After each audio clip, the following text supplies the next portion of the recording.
Welcome everybody to episode 2 of Sunday Tea with Bowborne and the Archers. This is episode 2, Thanksgiving Travel. Are you a dick? Right, a lot of people are throwing shade about folks traveling on Thanksgiving. And I think that a lot of those folks don't have enough benefit of the doubt. Some folks are probably dicks about it, but I think the majority of folks are probably pretty thoughtful toward the idea that they don't want to kill their friends and family. So let's talk about it. Today, joining us, we have probably the greatest person in the entire world that ever existed ever, at least as far as I'm concerned. That would be my best friend, Jenna, or Nene, as I call her, Genesis, here in chat. Your one, your only, your top mod. Always here, always present, always vigilant. Not the hero we deserve, but the hero we have right now. Hi, Nene. Hi, Bobo. Let's see if I can do the hold up. Boom! Got your turtle gift going. That's lovely. It's my turtle. Yeah, that's the loop is not that bad. Yeah, it's not that bad. That's not that bad. He's adorable. Hi, Nene. Hi. Can I explain the turtle gift? Yes, please do. Tell us why this is the lovely choice to represent your face today. This is something my pet turtle started doing just a few weeks ago. He's in a tank, a very large tank, because he's a very large turtle, and he's got water pumps pulling from an undergravel filter.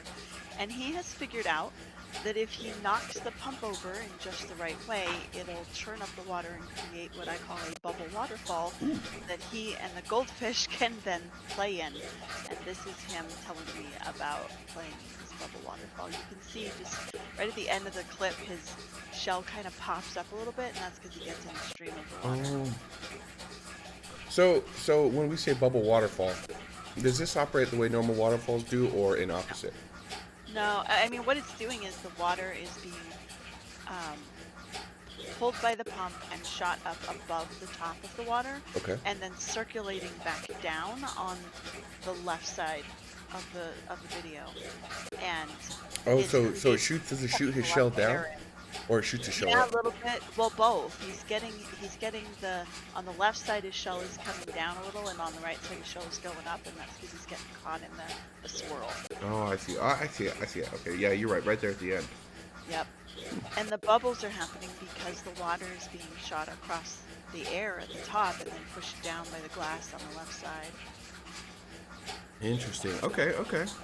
That's pretty cool, and that kind of just as a nice homage to last week's topic kind of hits us on the are animals a lot more intelligent than we give them credit for, Yeah, and honestly, this guy definitely has Stockholm syndrome. I am his world. Oh yeah, well, and it's a little bit different with a turtle, right? Like because we talked about with cats and dogs how if they hate you they can just run away, and turtles, well, I mean, at least this turtle doesn't really have that option. I would If say he's on the ground, he could run away from me, but I am human and he's not. I was gonna say, Nene, let's actually discuss real quick whether or not the turtle could run from you, right? Like, I know that the thing is capable of zipping around very short distances, but like you said, you're human, and I don't think you'd get away from I have it. a much longer stride. Yeah, I would definitely say that's the truth. Well, fun. Did you travel for Thanksgiving? You did, right? I did. I wasn't going to because I believe that as an adult American right now, everything we can do is not spread our bubbles around. True. But then what happened, so my brother makes things. Hit us from the beginning. Exactly. Yeah, and he's a really good cook, and it's like our big family thing. That's like what your family does. Yeah. Okay. Yeah. And this is also, I should mention, my first Thanksgiving without my dad. Right. So I was worried that would be scary and hard, which it actually turned out to be just fine. Oh, really? But I think in part because I did have my family. Okay. And they could make it normal, So I wasn't going to go because my sister-in-law runs a law firm, and she's meeting with her clients, and I know that she's exposing herself a lot more for very good reason. I mean, she's helping these people through divorces and adoptions and all sorts of sometimes really scary things.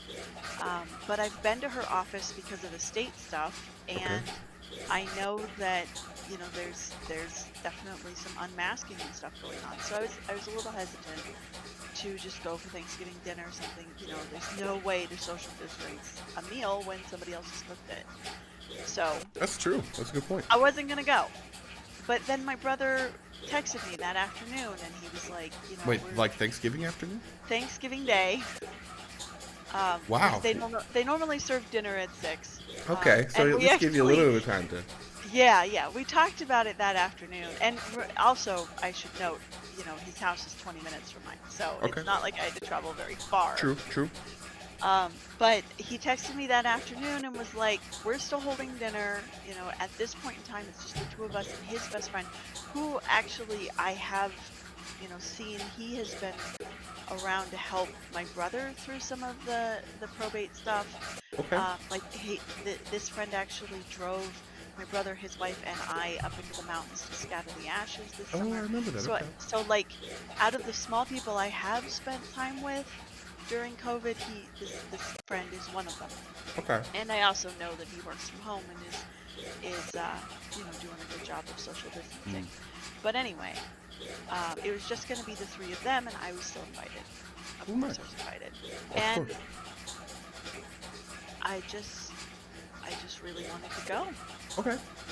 So I did, and I feel like the point here is that I knew these were people who were doing a cautious job.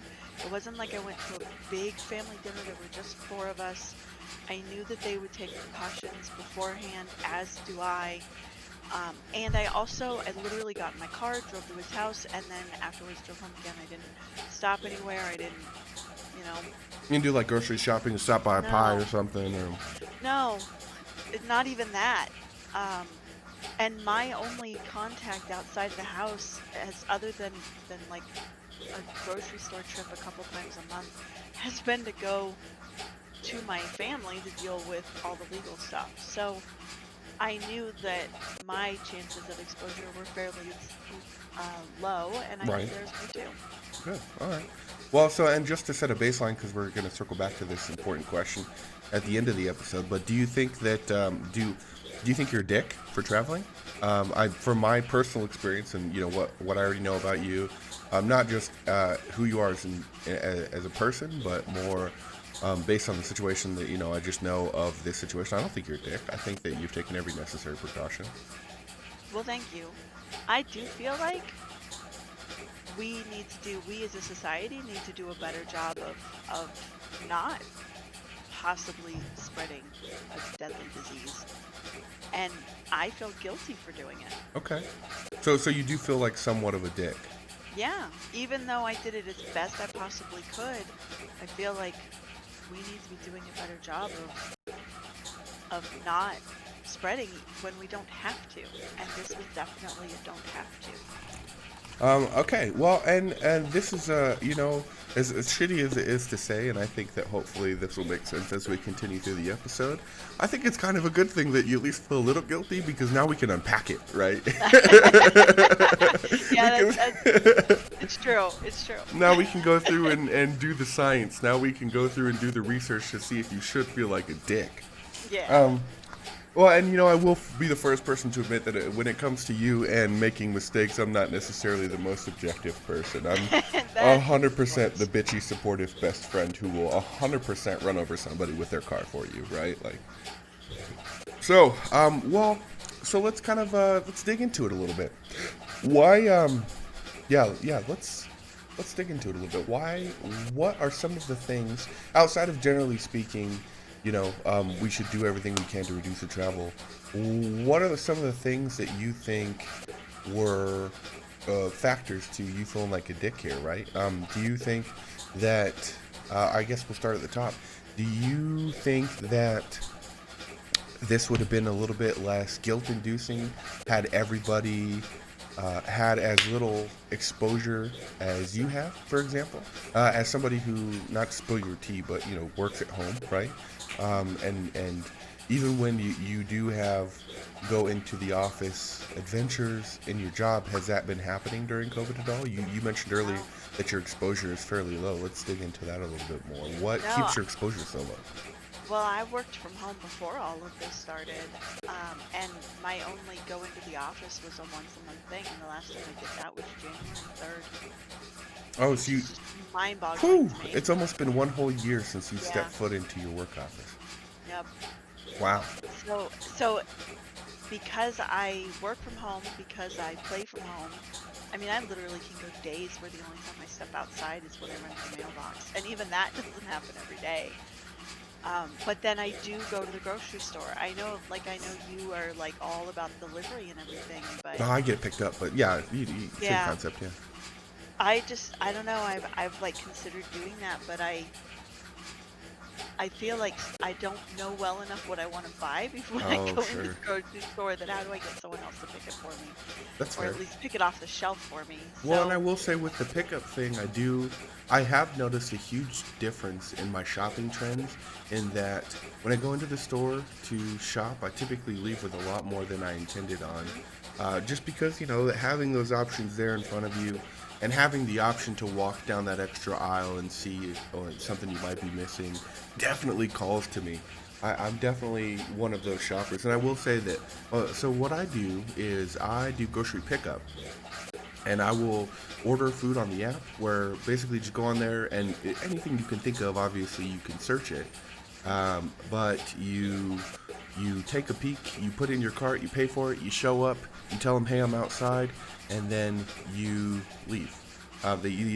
Now normally what you're supposed to do, and I don't know because I didn't do this pre-COVID, but I've kind of um, asked around. What you used to do is roll up in your car, figure out where you want the groceries, and then the more chivalrous of humanity would help folks unload groceries and put them into the car, right? right. Walmart has asked. Walmart is the company that I use because it's the closest grocery store to me. Walmart has put up signs everywhere and asked that you wear a mask and stay in your car. Don't roll down your windows, which makes it really hard to talk to the attendant outside. I do sometimes crack my window if they come and ask, but their check-in system's a little flawed. But so don't roll down your windows. Don't talk to the attendees. Just tell them where you want to put the thing in the app, and then mind your damn business while they do it, right? And that has largely been the experience that I've had, which has been pretty straightforward. But I will say that there are still small opportunities for contact. Sometimes the attendant will ask you to roll down your window so they can confirm that it's your order. But I will say most folks are wearing like face guards, and I'm already wearing a mask. They're wearing a mask, so it is like extremely reduced contact. But like you were just saying, I will say I haven't noticed a huge trend in differences. Um, with the amount of food that I've actually purchased. So that's 100% a valid reason to prefer going into the store over ordering is, if you're feeling like you might be missing something that you would have purchased otherwise. Well, and I sometimes like I'll have on my list fruit. I need to buy fruit, Okay. but I don't know what I'm gonna buy. I need to go in and see what they have available that strikes my fancy that I'm gonna want to eat in the next few days. So that's really hard. I mean, you can still browse through, but you can't, choose your own apples and make sure you're choosing the ones you like. Yeah, yeah, well, that's fair. And I have run into a couple of instances. Well, I'll give you an example. So I ordered a bag of potatoes and a 5 pound bag of russet potatoes. And most of the time I just get some potatoes. But there was one day where I got a bag of potatoes where probably 2.5, 3 pounds of the 5 pounds of potatoes was dirt. Clumps Ugh. of dirt, actual dirt. And so I had to rinse the few potatoes that I had, and they smelled like dirt. And I'm one of those folks that if I can get away with it, I'll cook potato skin on. Uh, so those I didn't. I peeled every potato before I cooked it, because clearly like they had gone straight from the ground to the bag, which happens in a lot of farm produce. There are also a lot of areas where farm produce is washed, right? So that's a good point. You don't get to pick your own fruits and you don't get to pick your own vegetables, and when you're doing online shopping or even grocery delivery. See, I haven't done grocery delivery yet, mainly because I live on the fourth floor of an apartment building. So whoever's bringing those things to me, yeah, exactly, right? And in one way or the other, I'm gonna have to carry those groceries up the stairs. If I had them delivered, I'm sure that the attendant or whoever would bring them to the house. And not to mention, it's a wonderful excuse for me to leave my house, like you said earlier. Otherwise, there's not a lot of instances where we're leaving the house. Right. Okay, so what are some areas of the grocery store shopping? Because we mentioned this is one, excuse the plane, this is one uh, point of possible exposure for you. What are some of the things that the grocery store does that helps you feel like uh, like they're being as safe as possible? And what are some things that you think that they could do a little bit better? Oh goodness, there's so many people in the grocery store. Yeah. I made the mistake of I was gonna go Tuesday morning, but then it snowed. So I waited and didn't go until Wednesday, and it was like just after noon. I was hoping that I was going before the holiday shopping, but no, the grocery store was just packed. Yeah. And there's so many people, even, even with people trying to not get too close to each other, you cannot just walk down an aisle and stay 6 feet away from somebody. Yeah, yeah. Even if so, do you think that did they do the direction, the flow control Mm-mm. thing with the arrows? They don't have the flow control thing going on, and they don't seem to be limiting anything at all, Did they really. ever do I'm that at your grocery store? The not at arrows? my grocery store, no. And I have like 3 different grocery stores I go to in my neighborhood, and none of them Oh have done wow. it. Oh wow. That's so interesting. Well, so I didn't do any of the excuse me. I didn't do any of the grocery shopping when the COVID first hit. I was living with Nate, and I was very fortunate that Nate was the kind of delivery person that I was when I was living with folks too, right? Like, hey, I'll buy you stuff if you just go pick it up. And him and I kind of talked about like, hey, listen, um, you're already going to the grocery store. Can I just give you a bunch of extra money? Or, a lot of times I'd say, hey, can I just pay for your groceries too? Because Nate was one of the frugal livers who just buy some beans and some ramen. I say, hey, get literally whatever you can think of, and I'll pay for your groceries just if you want to pick them up for If you us. bring me too. Yeah, sure. And not even take me to the store. It was more Yeah, bring your food. yeah, yeah. And I would always run out to the car and help him bring them in. But at one point, him and I definitely talked about it before all of that went on. And hey, if I asked you to do this, would you feel like I was throwing you under this Corona bus? And he says, no, but because I'm already going. If you had asked me to go out and about when we're, you know, hanging out just randomly, then yeah, I'd feel a little bit used, even if you're, Sure. giving me extra money or paying for my groceries or whatever. But since I'm already going anyway, and you're helping me, because there were several times where he's like, hey, I'm gonna get this thing instead of what I normally get. Is that okay? It's a little bit more expensive. I said, dude, just yes, get like good, delicious, healthy food that you don't normally treat yourself to. Buy the actual brand name box cereal that you haven't been able to get because Multibill hasn't made a 10-pound bag of it yet, right? Like, take care of yourself. Um, but he mentioned to me, coming back to topic, that the grocery stores that he went to, which was down in the Springs, in Colorado Springs, which I'm totally okay with being like super vague about cities, by the way. I mean, people will ask. So, not to mention, um, he said that the Costco down there and the King Supers down there did have arrows, like you were supposed to go. And he mentioned that even with the arrows, folks would go the opposite way, and then Right. there would be folks arguing in the grocery store about people going down the wrong way, and then it ended up not being at all impactful to the shopping experience or people being able to stay 6 feet apart. Like, I fully realized that if they did put the arrow thing down on the ground and people all operated like considerate human beings, even though it was inconvenient and a pain in the ass, I think the 6 feet thing would be a little bit more doable. Do you? I totally agree. But the thing is, and this goes right back to why so many millions of people traveled for the holiday, is that it's inconvenient for them. It's not, they don't want to be considerate about it because they're busy taking care of themselves. And then we end up with grocery stores full of people who are not willing to back up, or who, and here's the other piece of it, nobody's enforcing it. You can put those arrows down, or my store, in fact every store I've been in recently has the stickers on the floor saying here's where 6 feet is. If people choose not to follow it, then who enforces it? Okay, And it's got to be us that enforces it, that's just true. those of us who are standing in line. Like, I was in the grocery store, this was months ago now, but during COVID, when there was this lady who we were waiting in line, and there was this, and it was for the self checkout, so the line was all the way back down halfway through the store, and they had nice stickers on the floor, so everybody knew where to stand nicely apart.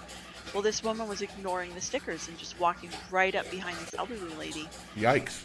And I was watching the lady, and she was, looking back and looking down at the floor and being really pointed about it. The old lady was. Yeah, but Okay. she didn't say anything. And so I actually walked up just a little bit and got the woman's attention, the one who was standing too close, and I was like, please use the stickers. And she yelled at me. Oh. So that's why the woman wasn't saying anything. And that's why I don't want to say anything either, because those of us who are following the rules are trying to enforce the rules. And yet, the people who are choosing not to are being dicks. Yeah. Well, that one lady in particular was, anyway.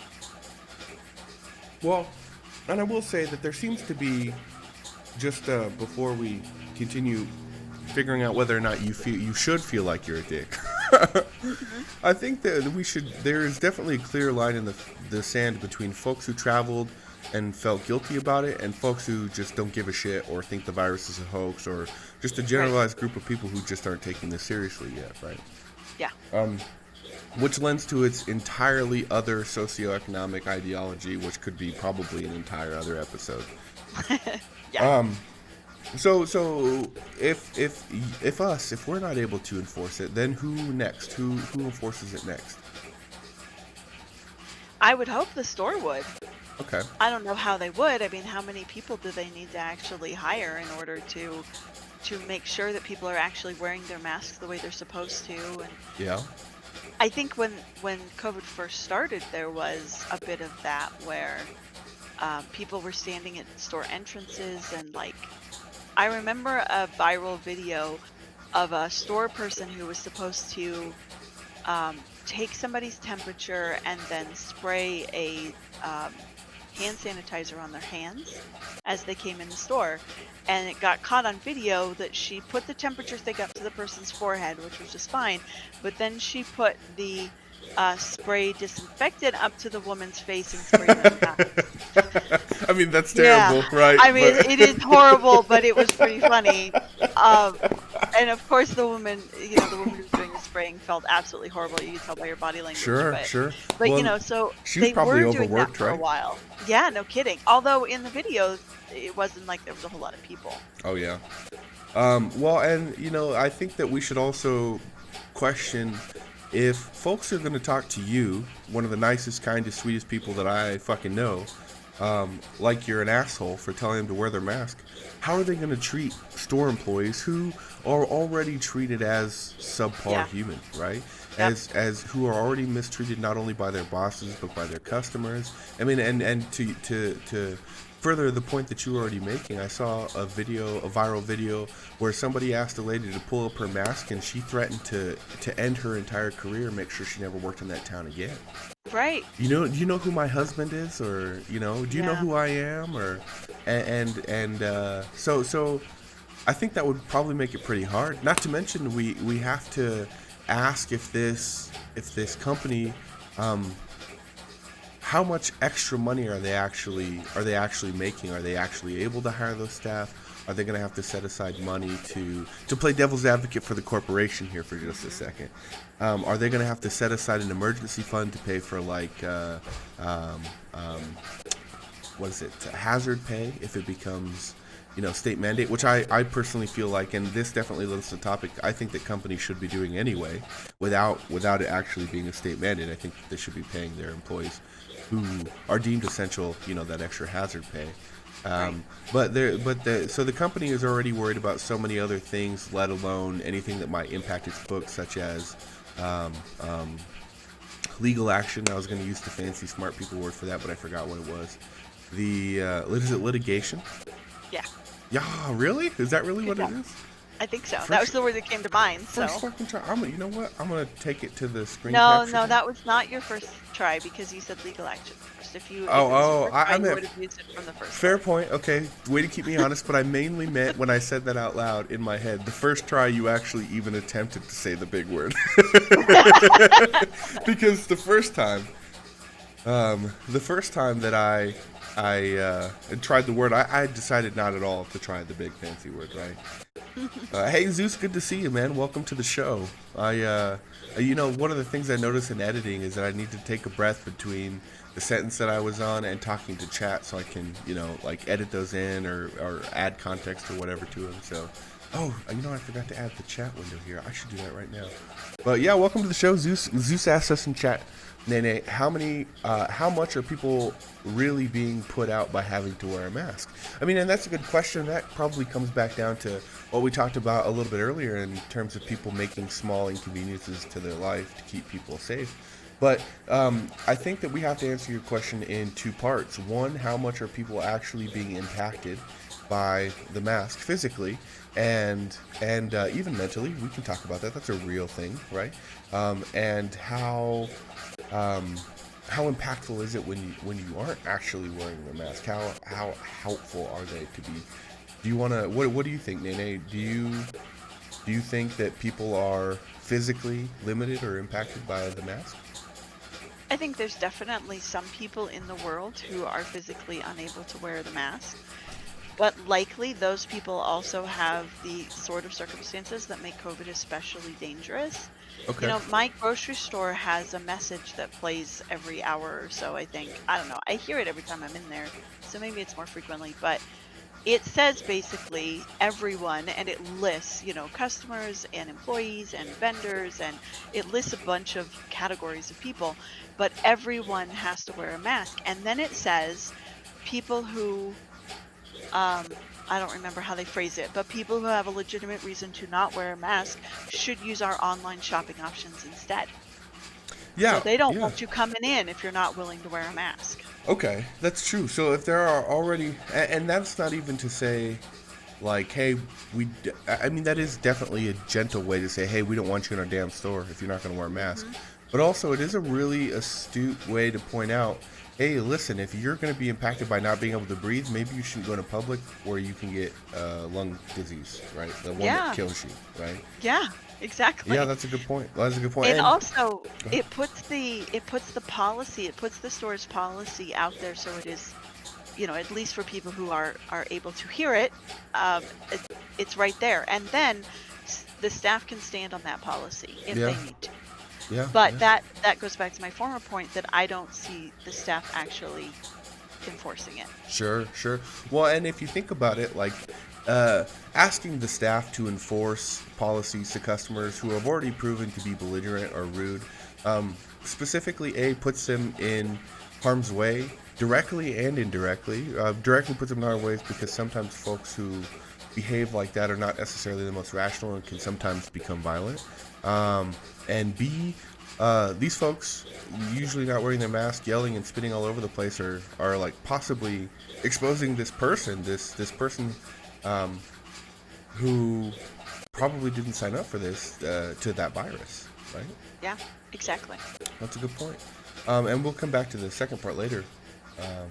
Zeus says in chat, it pisses me off when I see people with no mask, or even worse, when they have the mask on with the nose outside the mask. Yeah, No kidding. I will say, I'm very happy with one thing about the no mask community. Just one thing. And that's what we're going to dub the general group of folks who refuse to wear a mask from this point forward, because I like the way it fell off the tongue. The memes, right? That is probably the best part about there being an entire demographic of folks who just don't give a shit about themselves or anybody else around them, allegedly. The memes that are coming out about those folks are pretty funny. And I will say useful too. I've seen folks who have seen memes and changed their ways. They're like, oh shit, I didn't think about it that way. My bad, guys. Let me wear a mask everywhere. But the memes. I love the hand washing memes. Oh, like what? Like there was one in particular where a person showed how each motion hand washing, and they put dye on their hands, and then you could see where the soap would have reached if you would only use that one. Yes. And then if you use this method and this method and this method and this method, and I actually wash my hands better because of that that short little video. That's a fantastic point. I feel like I do too. I feel I like wonder if we can find that. yeah. But Look it up in the background. Watch it. We'll watch it on stream. That's I'm looking for a it. great idea. The well, and that's a fantastic point, Zeus. But you know, at least we're getting good memes. Good morning, Doc. Thanks for stopping by the stream. Dr. Claw, who's an old World of Warcraft rating buddy of mine, says they aren't being impacted by wearing it. There's proven data out there that wearing a mask does not affect a person's oxygen intake. People just want to be snowflakes and use it as a catalyst to be offended. Well, that's true, but we do have to talk about the other part of physical, or at least impact to a person wearing a mask, which is the mental impact, right? I think that it's probably not fair to completely invalidate the uncomfortability of a person right off the bat, at least mentally speaking, I'm sure. And that's why I think that we pointed it out earlier when I said when we said Jenna pointed out, hey, there are some people out there who can't actually wear masks for valid reasons. If a person is so claustrophobic that they can't wear masks, they'll freak out. Which, as a claustrophobic person, not to that level, I kind of sympathize with. Then you know there are also options for those folks, like we talked about. But I think that we can't just say it impacts a person in no way, in zero way. I think that that's kind of a pretty bold assumption. And it really kind of just undermines at least being a bit of a sympathetic human being, right? And we can recognize the struggle of a person while also judging their actions sometimes, if it's appropriate. Especially if we're on a talk show about spilling the tea and being petty. But we do have to recognize both sides, right? Good morning. Good morning. Good way to start the morning. Just to immediately disagree with you. Fun. But yeah, sorry, Nene. So, I found a video. Yeah, do Not you want the to one send I it was to me? thinking of, but it's a minute long. How do you want it sent? Send it to me on the Facebook. Messenger. Okay. Oh yeah, Like, sorry. what? You know, Facebook has become such a commonplace in a lot of folks' life that now I feel like the only way to stay cool while saying its name is to say it in witty and funny ways. And it only works out sometimes. Alright, Doc says in chat, I mean, it's the same as no shoes, no shirt, no service. Society used to not wear cloths. Clothes, sorry. Nowadays, being clothed is standard. What if it wasn't? What if we talk about it? I mean, theoretically, right? I think that the only difference is the personal preference in this particular case also has the side effect of potentially killing the person you're talking to. Right. I mean, unless you had a sword for a dick, which, you know, I wasn't alive then, I'm not exactly sure, and you happen to be a person that person was immediately attracted to, I don't see the you know, the same. I mean, you're right that there's definitely a parallel, because we are talking about personal preference and a person's comfort with what they wear. Holy fuck. I don't know how to say that right. With what they're wearing. Oh, okay. What do you think, Nene? Do you think that they're the same? Can you hear me? Sorry, I lost the point. What was the question? Yeah. See, so this is a good point to kind of point out that I have a tendency to ramble. But it was, do you think that it's the same when a person says no shirt, no shoe, no service? Because we're talking about personal preference. You know, do you think it's the same that a person relates personal preference to what they're wearing on their face versus wearing with their clothes? No shirt. You know, the service. Yeah, no shoes, yeah. no shirt. You know, I think it actually, I think as a culture we need to make the mask part of no shoes, no shirt, no service. It needs to go along with it. But then we would need to find an S word to describe the mask to make it, you know, alliterative. But yeah, I agree that it should be something that is required at least now, and honestly, maybe for years, if not forever. Just based on the intensity? Yeah, I mean, it's going to take a long time to deal with this, and you know, as soon as we deal with COVID, there's going to be something else. That's true. We've just reached that point in our cultural development. Well, and you know, we also, this is a good point to point out the terrifying in that this virus has already shown the capacity to mutate quickly, as it's done 3 or 4 times already, right? How many times is it going to need to mutate before it's got a 90%, fatality rate? And then we're looking at pretty much every apocalyptic pandemic situation that everyone saw on those Netflix shows and said that would never happen. Right. Okay. We're getting there. Yeah, we're getting there. Zeus says if you can't wear a mask, which I think is bullshit personally, then only order out and don't go into public places. Yeah, exactly. And that's what we're talking about, is that we need to recognize that those folks are uncomfortable, but also those folks need to realize that preference limits what they can do and can't do. That's a good point. Hey, well, good morning, Torgoth. The topic overall is Thanksgiving, travel specifically. Are you a dick for going out? And because we go off on these roads, I feel like this one's at least somewhat related. We're currently talking about the dangers of going out and about, and how dangerous it is versus how dangerous it could be, and more or less how seriously people are taking it.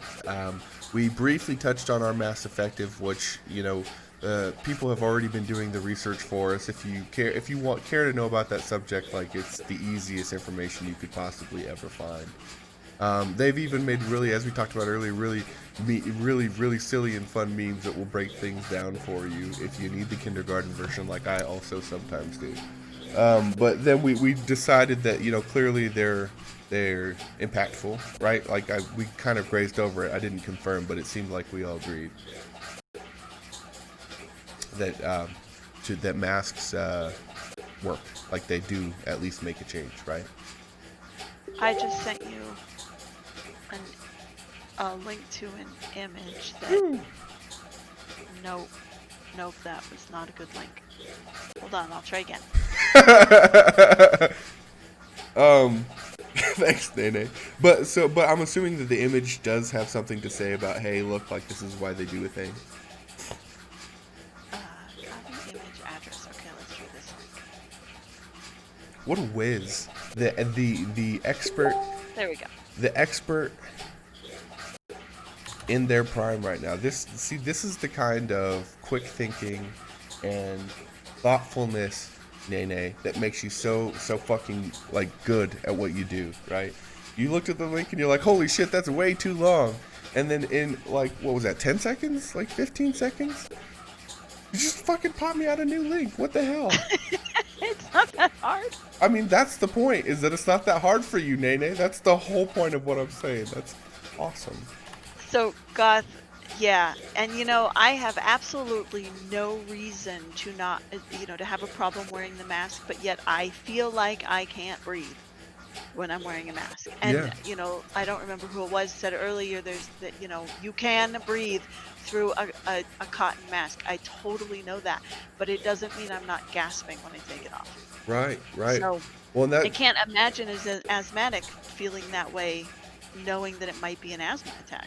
Well, and thanks for telling us that, right? Like, sharing that with us, because that is an immediate example of what we talked about earlier, is that we can't just invalidate folks who say, hey, I can't wear a mask, because they're, like, it does impact folks. Yeah, that's, like, a big deal, if you're gasping, it means you feel like you can't breathe. If you feel like you can't breathe, like, that has medical impact, So thanks for telling us that. Well, and Goth's got a good point too with asthma. Like, inhibiting air sources, even in the tiniest ways, can be all the difference. Especially, for there are folks who are impacted by that. But we'll come back around to Torgoth if he wants to join in the conversation, because that's a good perspective on the entire thing too, right? But yeah, good point, Torgoth. Can you show that image I sent you? Yeah, let's do let's back it up a little bit to watch the hand washing video you were talking about. Because I have that queued up here on the prompter thing. Okay. Do you want to jump into that? Sure. Let's first put soap in It's the not the palm one of I our remember, hand. but it does the exact same thing. It shows you how to wash your hands and why. Let's see here. Got the screen capture. Nene, your face is missing from the screen capture. That's just, okay. this just my turtle. this is what y'all get to experience by watching this live instead of on YouTube. This is the in my favorite part, the whole point of doing like a talk show instead of like a podcast or something is that if you watch it live, I'm going to do like the thought processes and stuff here. I'll actually put this up here so you guys can see what I'm doing. Like on OBS, right? Because there's a lot of other creators who watch and who want to learn things. So I forgot to put, Jenna, do you mind if I, No, it's fine. okay. You mind if I educate? So I forgot, like a silly bean who woke up way too late because they were playing the World of Warcraft expansion for far too late into the evening. For those of you in chat who've known me for a long time, yeah, it got me again. We'll talk about it later.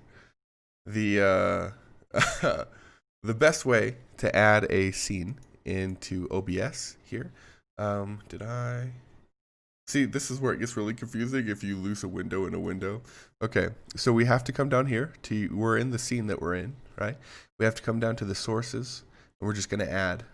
We already made a media source for our friend, the wonderful turtle. Oh my god, I love that. Every time I watch it, my face lights up. That's a cool fucking pet. I'm just going to ramble while I work here. Why is he sideways? Yeah, well, that's just the way that the video downloaded, but we can fix that if we go ahead and right-click on the source, transform, and then rotate 90 degrees clockwise, which took me far too long to figure out what CW stood for, by the way. Clockwise? Yep, far too long. So, and then we're just going to remove his graceful impact from our view. And we're going to set that there. That's all we're going to do for it for now. Later on, I'm going to spruce up the stream a little bit. I'm probably going to add one of these little frames. I'm going to change these little words up here at the top. And I'm going to change that to be more talk show oriented. But in effort to learn how to wash our hands, let's jump back into it. That's a fun creative break for those of you who are trying to use OBS. This is stuff that I'm happy to share after trying to Google things for the longest time. Every time I don't know how to do something, I just Google it, and that is the culmination of my Googling. So anyway, as you were saying, Nene, this video, it's a little bit different than what you expected, but it's more or less a good breakdown on what you were talking about. Yeah, and you probably could mute it too. Yeah, you don't want to hear. Let's hear what we're hiding first. Begin to rub in between, like so. Okay, I can see why you'd But want to as you mute see, it, right? there is Like no soap it's on pretty the back of my straightforward. hand. Yeah. So I'm going to I will say, my fingers, do you palm to think that palm. it's the person who? Do you think it's the person who, who's doing this? Do you think they're doing it as they're speaking? Do you think, or do you think that I they don't know. took a video I and didn't actually then? listen to the audio because I was listening to you. I see. I just thought maybe the reason you had known that we should mute it is because you had excruciatingly put yourself through audio that you hated, and I thought you were giving this like a nice warning, right? Like, hey, just mute it, just mute it. No, I just wanted to be able to talk. I see. In your field, we've talked about this in the past, but you've said that there's been areas where you've had to like take a video and then narrate over it, right? Yeah. Have you ever? Do you just play the video and then talk out loud? No, I record them at the same time, and that's actually unusual. One of my employees, we did a training on how to do videos, and because two of us on my team are really good at it and do it all the time, and the others had never had the experience. And so because my partner is actually trained in video creation, he did a training for my entire team on how to do good narration and that sort of thing. And so now my team, the thing is he does it the opposite of what I do. He puts together the images and then records audio to go over it, whereas I plan the audio to some extent and then basically just talking points, and then I just talk and I record the screen as I'm demonstrating the thing, because usually I'm demonstrating how to use a program or something like that, whereas he's usually like talking about here's this service and here's why you should use it. So it's a different purpose often. But even when he's demonstrating, he tends to use screenshots instead of live capture. But I just use live capture and I just talk, and then I go back and edit out the bits I don't want. Well, and that makes So it really handy they're for the opposite. kinesthetic folks too, right? Yes. Because I've seen YouTube videos where folks are trying to demonstrate how they're doing a thing, on the screen, and they'll just give you like the slides. Here's the things, and they'll Right. give you screenshots, and you're like, that's Screenshots cool, of but mine doesn't look like yours. right. Where did you actually click to get Right. that screen? I think you missed some steps. Yeah. Well, and Yeah. I will say that there's also something to be said about the opposite, where somebody will just take a video of what they're doing and put a video, like a music on in the background or Right. something, and I'm like, I have no clue, bro. I treat me like a human here, okay? I can't be left Yeah, alone what like are you this. doing here? Well, Um, you just demonstrated how to do something, and you actually talked through it and showed the steps on the screen, and that's what I do. yeah, well, I'll tell you, that's not easy to do. That was 100% what I was getting around to, is that, after trying to do the transform and the turtle thing with y'all there for a second, I was like, I really feel for the person if that's what they're doing right now. Oh, But that's anyway, we were supposed to talk about that hand washing video. yeah, well, so I learned a shit ton from hand washing from the hand washing video, right? Like let's see. Oh no, did it not save the one? Oh man, did it be really funny if okay, no worries. I found the right one. We're good. You said something like this is what really improved your own hand washing. Because I saw where the paint was going, and I was like, okay, if I just rub my hands together, then that isn't enough, Okay. and I need to do the back, the hands over the back, and the focus on the thumb, and the fingertips on the palm was something I had never thought of Same. before. But everything else that you're doing never actually gets to the very tips of your fingers. Right. And by seeing it with the paint, it made it work for me. So I feel like I am much better at washing my hands now and the first time I saw it was probably on Imager. Oh really? Okay, nice. I like the I guess I don't know what to call that type of website now. Meme media distribution warehouse. I think the ones that I like the most are the ones like Imager, where it's just like, hey, here's a visual for you, right? Like Yeah, it's very straight yeah. to the point. But I will agree in that, watching videos like this really did show me how I wasn't quite cutting it. I don't know about you, but as I was watching something like this for the first time, because I don't know if it was this one, but I know what you're talking about. But I sat there and like went over in my head how I washed my hands as the video was playing. I was like, holy shit, I'm missing so many germs. Exactly. Oh my god. And then I probably sat there in existential horror for 35 minutes in my bathroom thinking about all of the places that I've been and things that I had touched with my improper hand washing techniques. And just about felt like I murdered the world, right? I was like, holy shit, I'm so sorry. Poor person who lives in Uruguay who I gave E. coli 2 years ago at the Safeway. My bad, homie. I'm so fucking sorry. I'm See, sorry. this is why you're not a dick. Yeah, maybe. But we'll get into the things that I could be doing better a little bit later, right?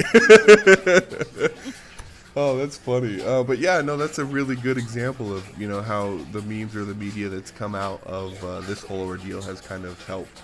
I mean, quote unquote helped, right? Like, I feel like it's overall helped now because, I wash my hands better than I used to. But, I say quote unquote helped because I'm left with the trauma of those impacted by my negligence, right? How dare you? Crazy. So let's catch up on chat a little bit, and then we'll show the image that you're talking about. Torgas says asthmatic. Oh no, we read that one. Zoo said that they did testing where they proved you lose no oxygen levels even while wearing leggings or masks. Yeah, that's true. That is definitely the physical impact. But asthmatics, well, and asthmatics, let's jump into the mind as a former asthmatic, because apparently you can grow out of it. And if I'm wrong and y'all know otherwise, please tell me, because doctors in small towns not to be trusted.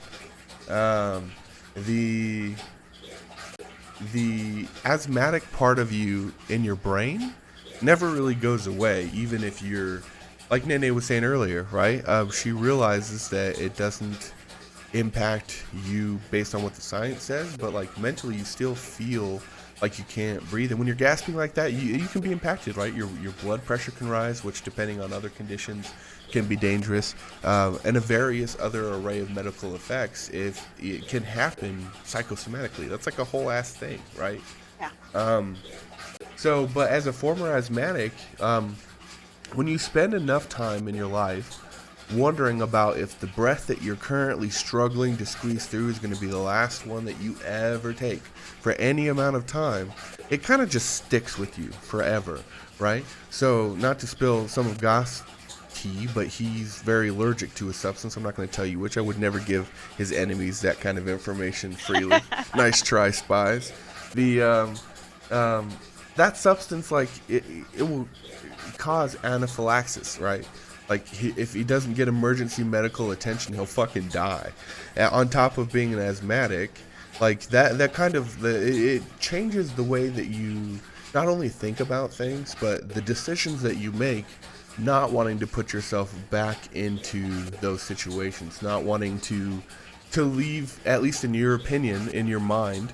And we'll have a whole ass other episode about how consciousness is existence, right? Like, let's just say that's important. In your mind, you're going to make decisions based on not dying, right? To put it short. On avoiding that feeling. Right. It's a huge deal. So even if there's not like an actual impact to somebody, medically speaking, the detriment to that person's health, regardless, is very real. So, and like we talked about, there's a whole ass other option for a lot of those folks. We'll probably talk a little bit later about how a lot of those folks live in those situations and have to live in those situations, which is its whole ass other trauma, right? But yeah, no, there's a real impact still. Doc says, as an asthmatic, how much of the gasping with wearing a mask is mental? Yeah. He says, knowing you are wearing a mask and having something in your mind telling you the airway is being obstructed, stress and anxiety can cause a lot of issues. We wouldn't think it would. Yeah, that's 100% a great point. That's what we were talking about. Yeah. And I'm pretty sure that you sent that before I rambled about it. So great minds think alike, right? They did. Great minds. I'm a very visual person. That's 100% true. I am 100% a visual person. Speaking of, let's jump into this other image that you sent us. Private browsing. Oh, look, I have the link right there. Why you should wear face masks, it says. Let me try and make it simple for you. Oh, I love this one. This is my favorite one. In the unending effort against unwilling ignorance, I have used this meme many times, right? A lot of times folks will argue with you in a way that makes you think maybe they don't understand that this is the way it is. And then you show them a meme and then they're like, holy shit, I didn't even think about it that way. Look, I'm wearing a mask now. Like, that's happened. People can change their mind. Damn,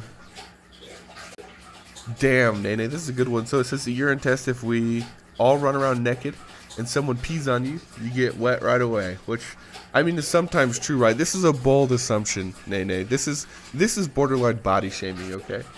If you are wearing pants, some pee will get through, but not as much. You're better protected. Like, I just want to come back to the pee angle here. Like, this would have to be maybe even engineered at any scale, because the more I think about it, like, that would be difficult. Even if you're like not 6 feet apart, even if you're like, yeah, Jesus Christ.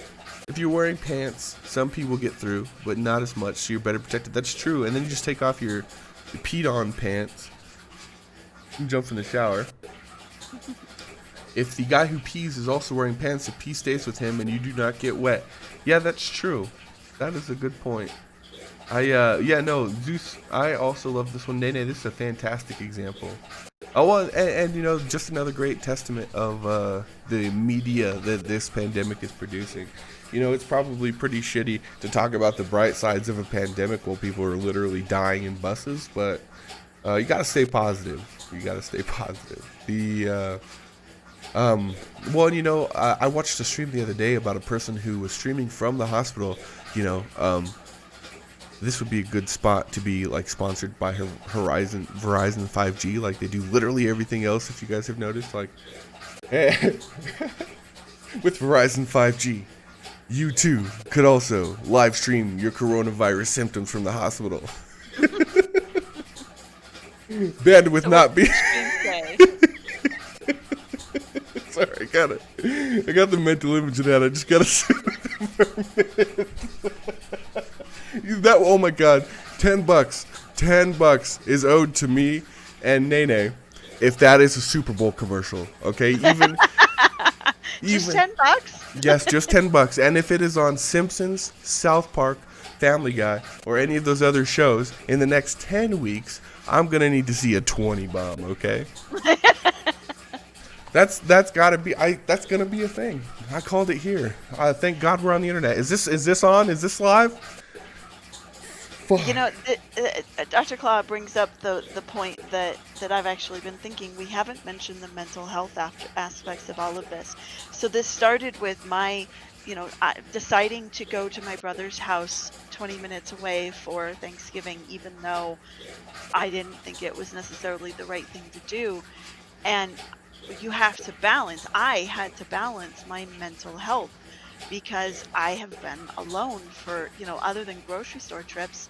The last time I actually saw another person, goodness, I think it was you, Bo, and that would have been almost 2 months ago. So I needed to go see my family, and I needed to get out of the house for something other than a scary grocery store trip, and my mental health became my reason to go. So how much of the travel that is happening right now is because people just need the social interaction in order to sustain another year of this. I think that brings up a wonderful point too, in that should people feel like dicks for making these kinds of judgment calls in regards to their mental health? And I think absolutely not, right? Like we talked about just a little bit earlier, we can't immediately cast judgment on folks who are, to put it, for lack of words, in a bad way, and need that to survive, right? Sometimes in some of these situations, for some folks, it's a damned if you do, damned if you don't, especially those, with like really involved or overbearing families, or, you know what I mean? Like that's a real, problem people face. That's a good point. That is a good point. I guess that's actually where it gets really squishy, though, because only you as an individual can determine what is appropriate Right. for your own mental health for the Right. most part. I mean, there's definitely, medical sides of that can be diagnosed and everything, but still, generally speaking, I need to make the call whether or not it's worth it for me. Right. And of course, my brother needs to make the call whether it's worth it for him. And that's why he asked me to come, is because he needed it as much as I did. But at the same time, random person who refuses to wear a mask because they think, I don't know, the government is lying to them, is choosing to fly, around the world and not. I read a story of somebody who went to a big Thanksgiving dinner, flew in for it as a surprise, was not even invited. Oh my God. And then after she got home, informed the family that the coronavirus test she took before she left had come back positive Oh after she no. got back, and that she had not only surprised them but had gone knowing she might be infected. Oh. And she infected everybody at the party. And everybody at that party had probably done their vigilance. Correct me if I'm assuming wrong here, but done their No, vigilance, my taken their impression test. was they were in the category of it's fake, but most of them were elderly. I see. So one way or the other had a pretty detrimental impact. Probably. I mean, and not just in their yet. physical health, but they'll probably have to quarantine. Some of them have jobs that won't let them keep them if they're quarantined. Maybe, right? Like it's Yeah. Mental health is a major aspect of that, Yeah. as is financial. We haven't even touched on financial. Right. Well, and I mean that comes back down to, and let's let that point out to more of the mental stress that folks are feeling, both in making the decision to go out versus weighing it versus their mental health. Right. A lot of folks who like yourself, like you just mentioned, needs this social sustenance, let's say, because it's a very real thing. To move on, like you're clearly very aware of kind of what can happen, and you took precautions, and like Torgas said in chat, it's very different if both parties consent. I think that's really added an extra layer to our social interactions and some of their strengths and weaknesses in terms of making sure that both parties understand exactly what they're consenting to, like hey, just to make sure you do recognize that there's a pandemic, and in some way me coming over might have an impact if something horrible had happened previously, right? But know that I've taken every precaution and I thought it out, et cetera, right? And the other person's like, oh yeah, no, thanks for letting me know. Go ahead and come on over. We haven't left the house in 2 weeks. And that's exactly what happened with me and my brother. We Right. discussed who is going to be there and how have they been self-quarantining, and is the risk reasonably low here? And Right. we decided it was, and it was worth the benefits on the mental health side were worth the risk for me in my circumstance. Well, and that goes to point out what we talked about earlier, and that there was a lot of thought that went into this, right? This was a thoughtful decision. It wasn't something haphazardly made. And the amount of thoughtfulness that went into it just is a testament to exactly, A, how big of a risk it is going outside, and B, how much you needed it mentally. And, do you feel better after going to spend time with them? Oh yeah, absolutely. Good. It was very much uplifting. And I'm sorry for spilling your tea a little bit here, but you're a person who, when your social batteries recharged, you're good to go for a bit, right? Yeah. Yeah. That's cool. Well, and then you also get your social interactions with folks online too. Like, you're making a lot of awesome new friends in a lot of the games that you're playing. I popped in the other night and met a couple of your new friends. They seemed really nice. I thought about coming. I popped in. I was gonna come play with you guys. I was gonna surprise you, and then I got sidetracked by a different video game, and it was 4 hours later. I said, "Shit!" And we weren't online anymore. Yes. Yeah. I looked up at the clock and I was like, "What?" And then you did one of those double takes because I have my taskbar over on my other monitor so that I can ignore the time guilt free. And I popped up over there. I was like, "Holy shit!" I'm like shaking out of my chair. It's been 4 fucking hours. I like hastily opened Discord and everyone's gone. It's crickets, and I was like, "Damn it!" And I don't remember if I was playing Apex Legends or World of Warcraft because both of them got their tendrils on me now. But like 4 hours, I was like, Jesus Christ.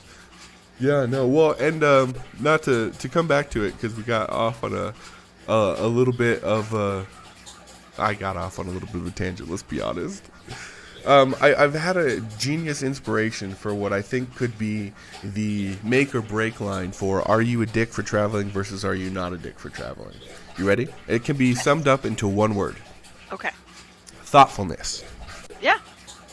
I think that from what I'm gathering so far from talking to you, and again, thank you for being willing to come on the show and just let me throw a barrage of probably personal questions at you. That means a lot to me.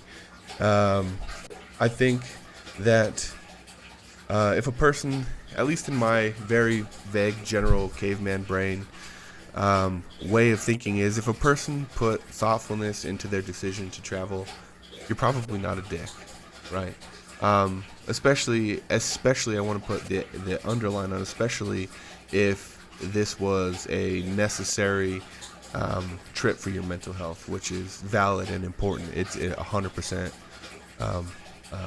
needs to be prioritized, especially in the middle of a fucking pandemic. But yeah, so thoughtfulness. I think that it can be summarized best as, at least in, like I said, in my brain, thoughtfulness. If a person was thoughtful about their decision, I don't think you're a dick. But if a person didn't put any thought into it, was reckless, surprised your family, knowing you might have a positive test on the way. Sorry if you can hear me pounding my desk. That's just asinine. Like, that person, like, whew. Well, Yeah. I saw a movie trailer, and I hope it was a movie trailer, but I saw a movie trailer, I think on Amazon or something, while I was watching football, about a movie or show. They're already making horror movies about pandemics, right? And they're like, COVID 2022 has ravaged the world, and it's martial law, and it's like the end of the world. Everywhere's burning, and I'm like, holy shit, why would you do that to me? Like, I'm already thinking of all of these things, and you just immediately created a media visual for millions, you monsters. Jeez. Okay, but I want to throw a wrench into your Hit me. I love these. So what if a person is thoughtful about whether or not they should travel for Thanksgiving, but their thoughts are along the lines of, screw them all, I'm going to travel because I am more important than everybody else. Okay, so you're saying we need to define thoughtfulness, at least in that. Okay. We need to define what kind of thoughtfulness. Okay. There's a difference between the person who determines that there is minimal risk to someone who determines that they should be a dick. They can be a dick because it is convenient for them to do so. Okay. So what if we change the word to, and it feel like it may have the same general argument, but maybe it helps address it a little bit. What about consideration? Okay, yeah. Because It's in close my enough, mind, right? they would be considerate of your impact on the world around you, the people in the world around you, Hmm. and your. But I mean, and I want to make sure, does that address the argument? Because I feel like my initial intentions behind using thoughtfulness were the same definition, right? Like the thoughtfulness towards other folks, but you're 100% right that thoughtfulness can also be in regards to oneself. Hey, we are not unique. Hey, good to see you, Brandy. Thanks for popping in. How are you? Welcome to the show. We're talking about COVID, specifically if you're a dick for traveling, and we're currently at the point of maybe it can be defined. So stay tuned.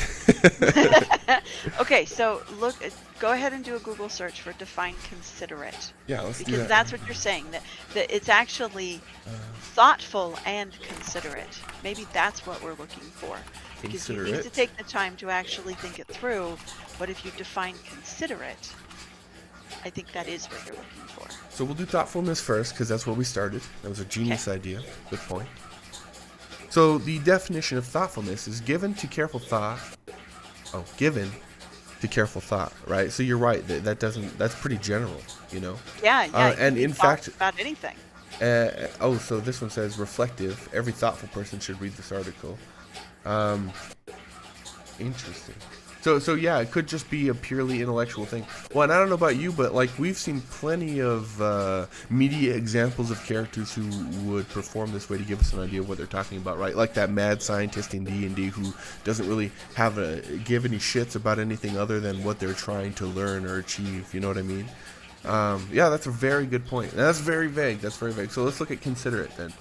So it's an adjective showing kindly awareness or regards to another's feelings, circumstances, etc. So I mean, I feel like etc. kind of encapsulates kind of what we really need towards there.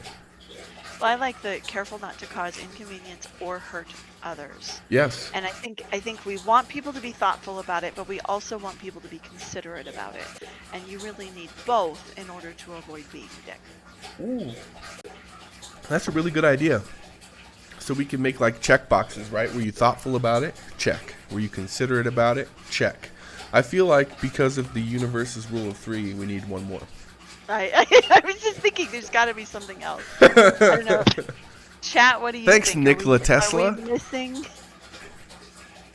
Are we missing an aspect here? Ah, it's a genius. Man, that comes to what we were talking about earlier too, right? About great minds thinking alike. Practically, how that actually does happen quite a bit. And Torgoth's here in chat too. I mentioned to you in that when we were talking about it, that Torgoth and I do it all the time. We call it the twin thing. Did you use the mask properly?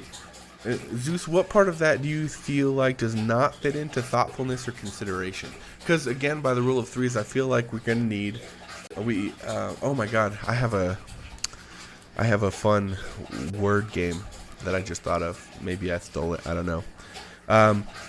So because there's already 2 one-worded definitions, ideally we'd have a third one-worded definition, right? Mm-hmm. But what if we spruced it up a little bit and did the pattern of 1-1 and fun little phrase, right? We could call it. We could call it the spruce goose caraboose, where the first half of the train, the first 3/4 of the train is real boring, but that last caboose, that thing is flashy as fuck. So you know what? Let's open the floor. I want one-word possible aspects as well as fancy little phrases we could put on the end of this one. So thoughtfulness, consideration, considerate, and wear a mask. Although I will say, when I went to my brother's house, although I had my mask with me, I never put it on because, I knew I was never, other than the car and my brother's house, I was. Which you've already agreed to spend time in together, right? And honestly, even if you're wearing a mask, you're sitting close enough in a kitchen and eating food prepared by. One of the people, the risk of transmission is there whether you're wearing a mask or not. Yeah, especially at the food in your mouth. Yeah, especially at the serving. Yeah, like you're saying. Yeah, that's a fantastic point. I do like the wear a mask properly, but I sincerely hope everyone does wear a mask properly. And if they're not wearing it properly, it doesn't count. Right. Right. Defeats the whole purpose. You might as well be a Ninja Turtle. Well, and Zeus says if you're being thoughtful, I suppose you'd wear the mask properly, but I guess that depends on the person's thought process. Well, yeah, that's a great point about coming. I think it kind of lends into, well, what We Are Not Unique was saying in chat, too, which we'll jump down to. But that thoughtfulness can stop at the limit of one person's self, right? They can put a lot of thought into it about themselves, but that, for some folks, can be where that ends. So I think the addition of consideration, meaning were you thoughtful about it in regards to did you put thought into it, and did you consider other people and the world around you while you were doing it? So that's a good point, Zeus and Nene. Good points. So to blend it into what We Are Not Unique says in chat, my sister bought an airline ticket to surprise her and have her, my gram, fly out for Thanksgiving. To be honest, it was weirdly thoughtful and selfish. So that comes back down to what we were talking about. So what is, if you're willing to say publicly your thought on that, do you think that, because you say thoughtful and selfish, if we stopped it too in our, we should define that real quick. Okay, so let's say that this is both, this is thoughtful, right? Because they even did think about another person, right? Not just themselves. They thought about another person and what the feelings that person might feel when surprised with what would normally be outside of COVID, a really thoughtful and awesome gift. But maybe did they not consider the impact to everybody else, or even the gram at that point, right? So I think that in order to not be a dick, I think that it should be a unanimous amongst the first two and pending third of the... Yeah, I feel like it needs to be both there. Yeah, because you can be thoughtful and still not be considerate, and that's not good. You think that would make a person a dick? Even if unintentionally?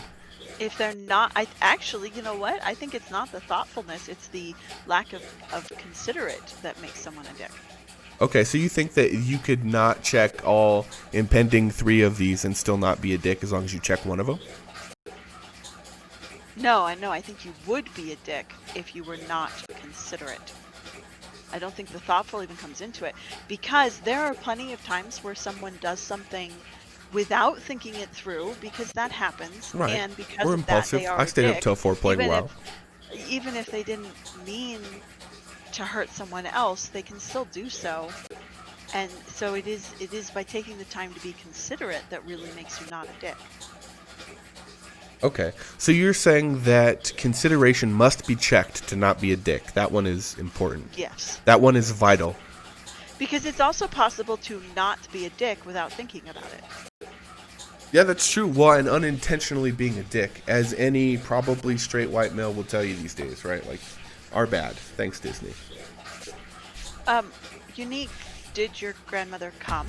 Did your grandmother take fantastic question. Fantastic question. Okay. Your grandmother's the one who truly has to decide if it's worth her. Worth the risk, yeah. Yeah. Good point. That's a fantastic point. And so it sounds like Unique also agrees with us, you specifically, that consideration is a must-have. So I'm going to add that must-have. And we'll find a way to spruce it up later. And chat, please, and Jenna, obviously. Was that weird? Did it weird when I said Jenna? Yeah, that was weird. Please. It's the second time you've done it, too, so stop doing that. I'm sorry. Hey, it's one of those things where...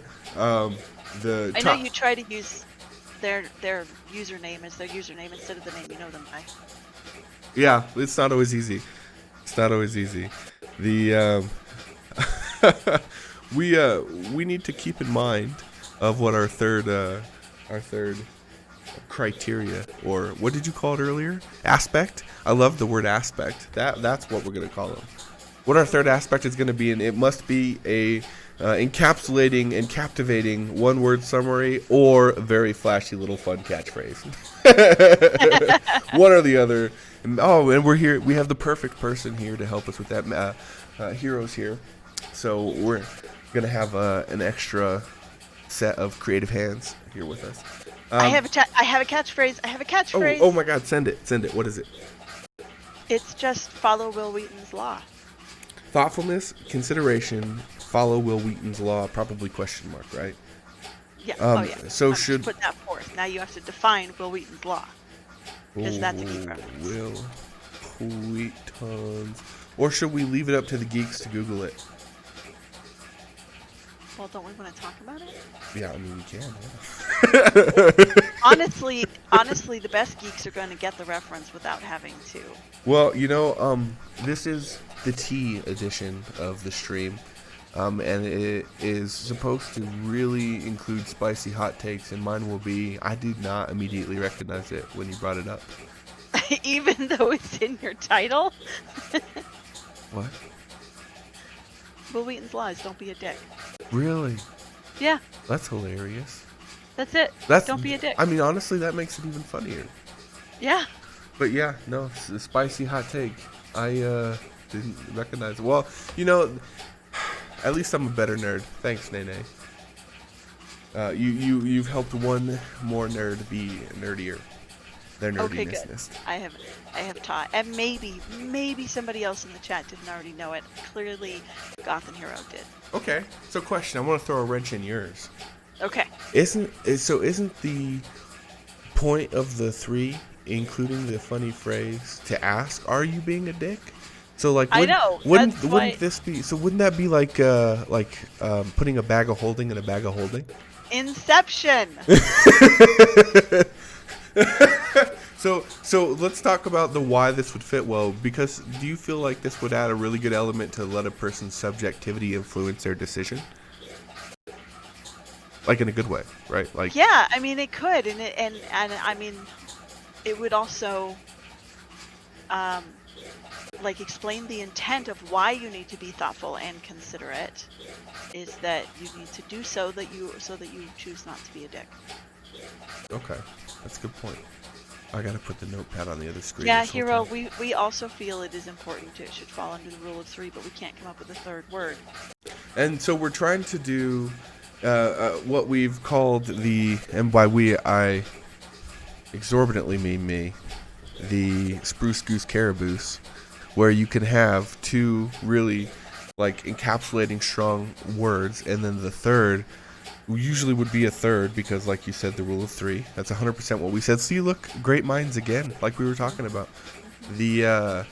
Or because of the Spruce Goose Caraboose, it could also be a fun or witty catchphrase. So if you can think of something, I was hoping and trying to think really hard of something that would rhyme with one of the 2, right? Just for the sake of like, or be alliterative. You need something to make it catchphrase. So, but we've already kind of thrown alliterative off the fucking table, right? Oh, you mean alliterative with the whole phrase? I thought you meant like with the 3 of them. No, but alliterative is a great point, yeah, to roll off the tongue. It's just gotta have something to make it. The jazz, it needs the spice, it needs the give it the paprika. It's not gonna go viral if it doesn't have something to make it spicy. Well, we could talk another episode about the curses and the gifts of going viral, right? That's. Be careful what you ask for, Day. I like what we have going on here. Okay, somebody being a dick is subjective, though. That's true. And that goes back to my that's the point, about right? thoughtful is that what a person who cares only about their own convenience is going to think they're not being a dick. Exactly. Oh. How do you teach somebody? Okay. So if we make it like a majority thing, that person can say they're not a dick and they can pass the test of not being a dick, but they're actually and that's just as useful as an actual coronavirus test. So I think we're on to something. Get it? So maybe 80%. It needs to be, maybe the third piece needs to be an extrational empathy review to determine whether or not you're truly being considerate. Okay. So I want to point out how dystopian borderlining we are right now, right? Like, you must pass this judgment test, and if you don't, well, we stick our tongue at you. No, Unique points out empathy. Yeah. Well, and that is a fantastic point. Do you think that empathy is missing from one of the first 2? Or do you think that's what my thought was. Is empathy implied with considerate? Okay. Well, do we have that up? But I think you need to define empathy. Well, yeah, go ahead and define empathy. But I'm trying to think. I think you need to have empathy in order to judge whether or not you are being considerate. Okay. Interesting. Yeah, exactly, Hero. Hero says in chat, you can be considerate without being empathetic, to which we agree. We agree. Interesting. Well, and the definition of empathy is the ability to understand and share the feelings of another. I think what is included in empathy that is excluded from the other two is probably share the feelings of another, right? To be able to not only sympathize, but to be able to, because we learned from you last week that the ability to demonstrate that from what you've learned is to show its mastery, or quote unquote its capability of the skill, right? If you're learning something, you can't say that you know it until you've done it, right? Theoretically. No? Theoretically, Oh, okay. although I mean, It's like, did I lose audio? no, let me think. It's that. Sorry, I lost my train of thought. I was trying to type that in and figure out how to spell empathetically at the same time you were Oh my talking. god, that's a hard one too. Look at that fucking word. Can you hold on? I've been learning about this in my schooling. It's working memory. Is it when you can recall something that was said a few seconds ago? That's called working memory. Right. And it's still in my working memory, or it was when before I went off on the tangent about working memory. What a fickle bitch, that memory. I know, it only lasts a few seconds. Oh, but then it comes back. Fickle. Can you be empathetic without having lived through the experiences? I actually think you can. I think you can. I think humans can take the time to imagine. They can talk to the people who have lived through the experience and can think about how would that affect me. Yeah. And so it is possible to have empathy without having lived through the thing. But having lived through and had experiences, even similar experiences, can significantly improve your empathy because you don't have to imagine, you can remember. So what would be the encapsulate? Because I feel like that's 100% a beautiful, amazing point. And I think that it definitely should be on the list for the running of what we're going to do for the third one here. So how would we encapsulate that? And we should ask Unique also, because that she's who had the idea first, right? Empathy. How should we encapsulate that in terms of this third slot? Should we put in just empathy? Anybody have a pop? Like, can we work together to create a really fun and catchy phrase for saying be empathetic, or were you empathetic, or was I empathetic? Because that's a beautiful point. I don't. We'll find one together. Like considerate is the better word there. So you think that empathy is encapsulated in consideration? Yeah, I think in order to determine if your actions may cause inconvenience or hurt to others, you need to be empathetic because you need to think about it from the other person's view. I feel like it is an extremely important aspect of it that makes it better than thoughtful. I see. Because that's the wrong one here. Yeah, because in Considerate it does say right at the beginning you have to show awareness or regards for another's feelings, and you're saying that in order to even recognize another's feelings, you need to be empathetic. So you're saying that that's like a baseline. Yeah. So if you didn't have empathy, then you couldn't have been considerate, and you don't get that box checked. We stick our tongue at you. Right? Yeah. Good. I'm going to stick my tongue out then.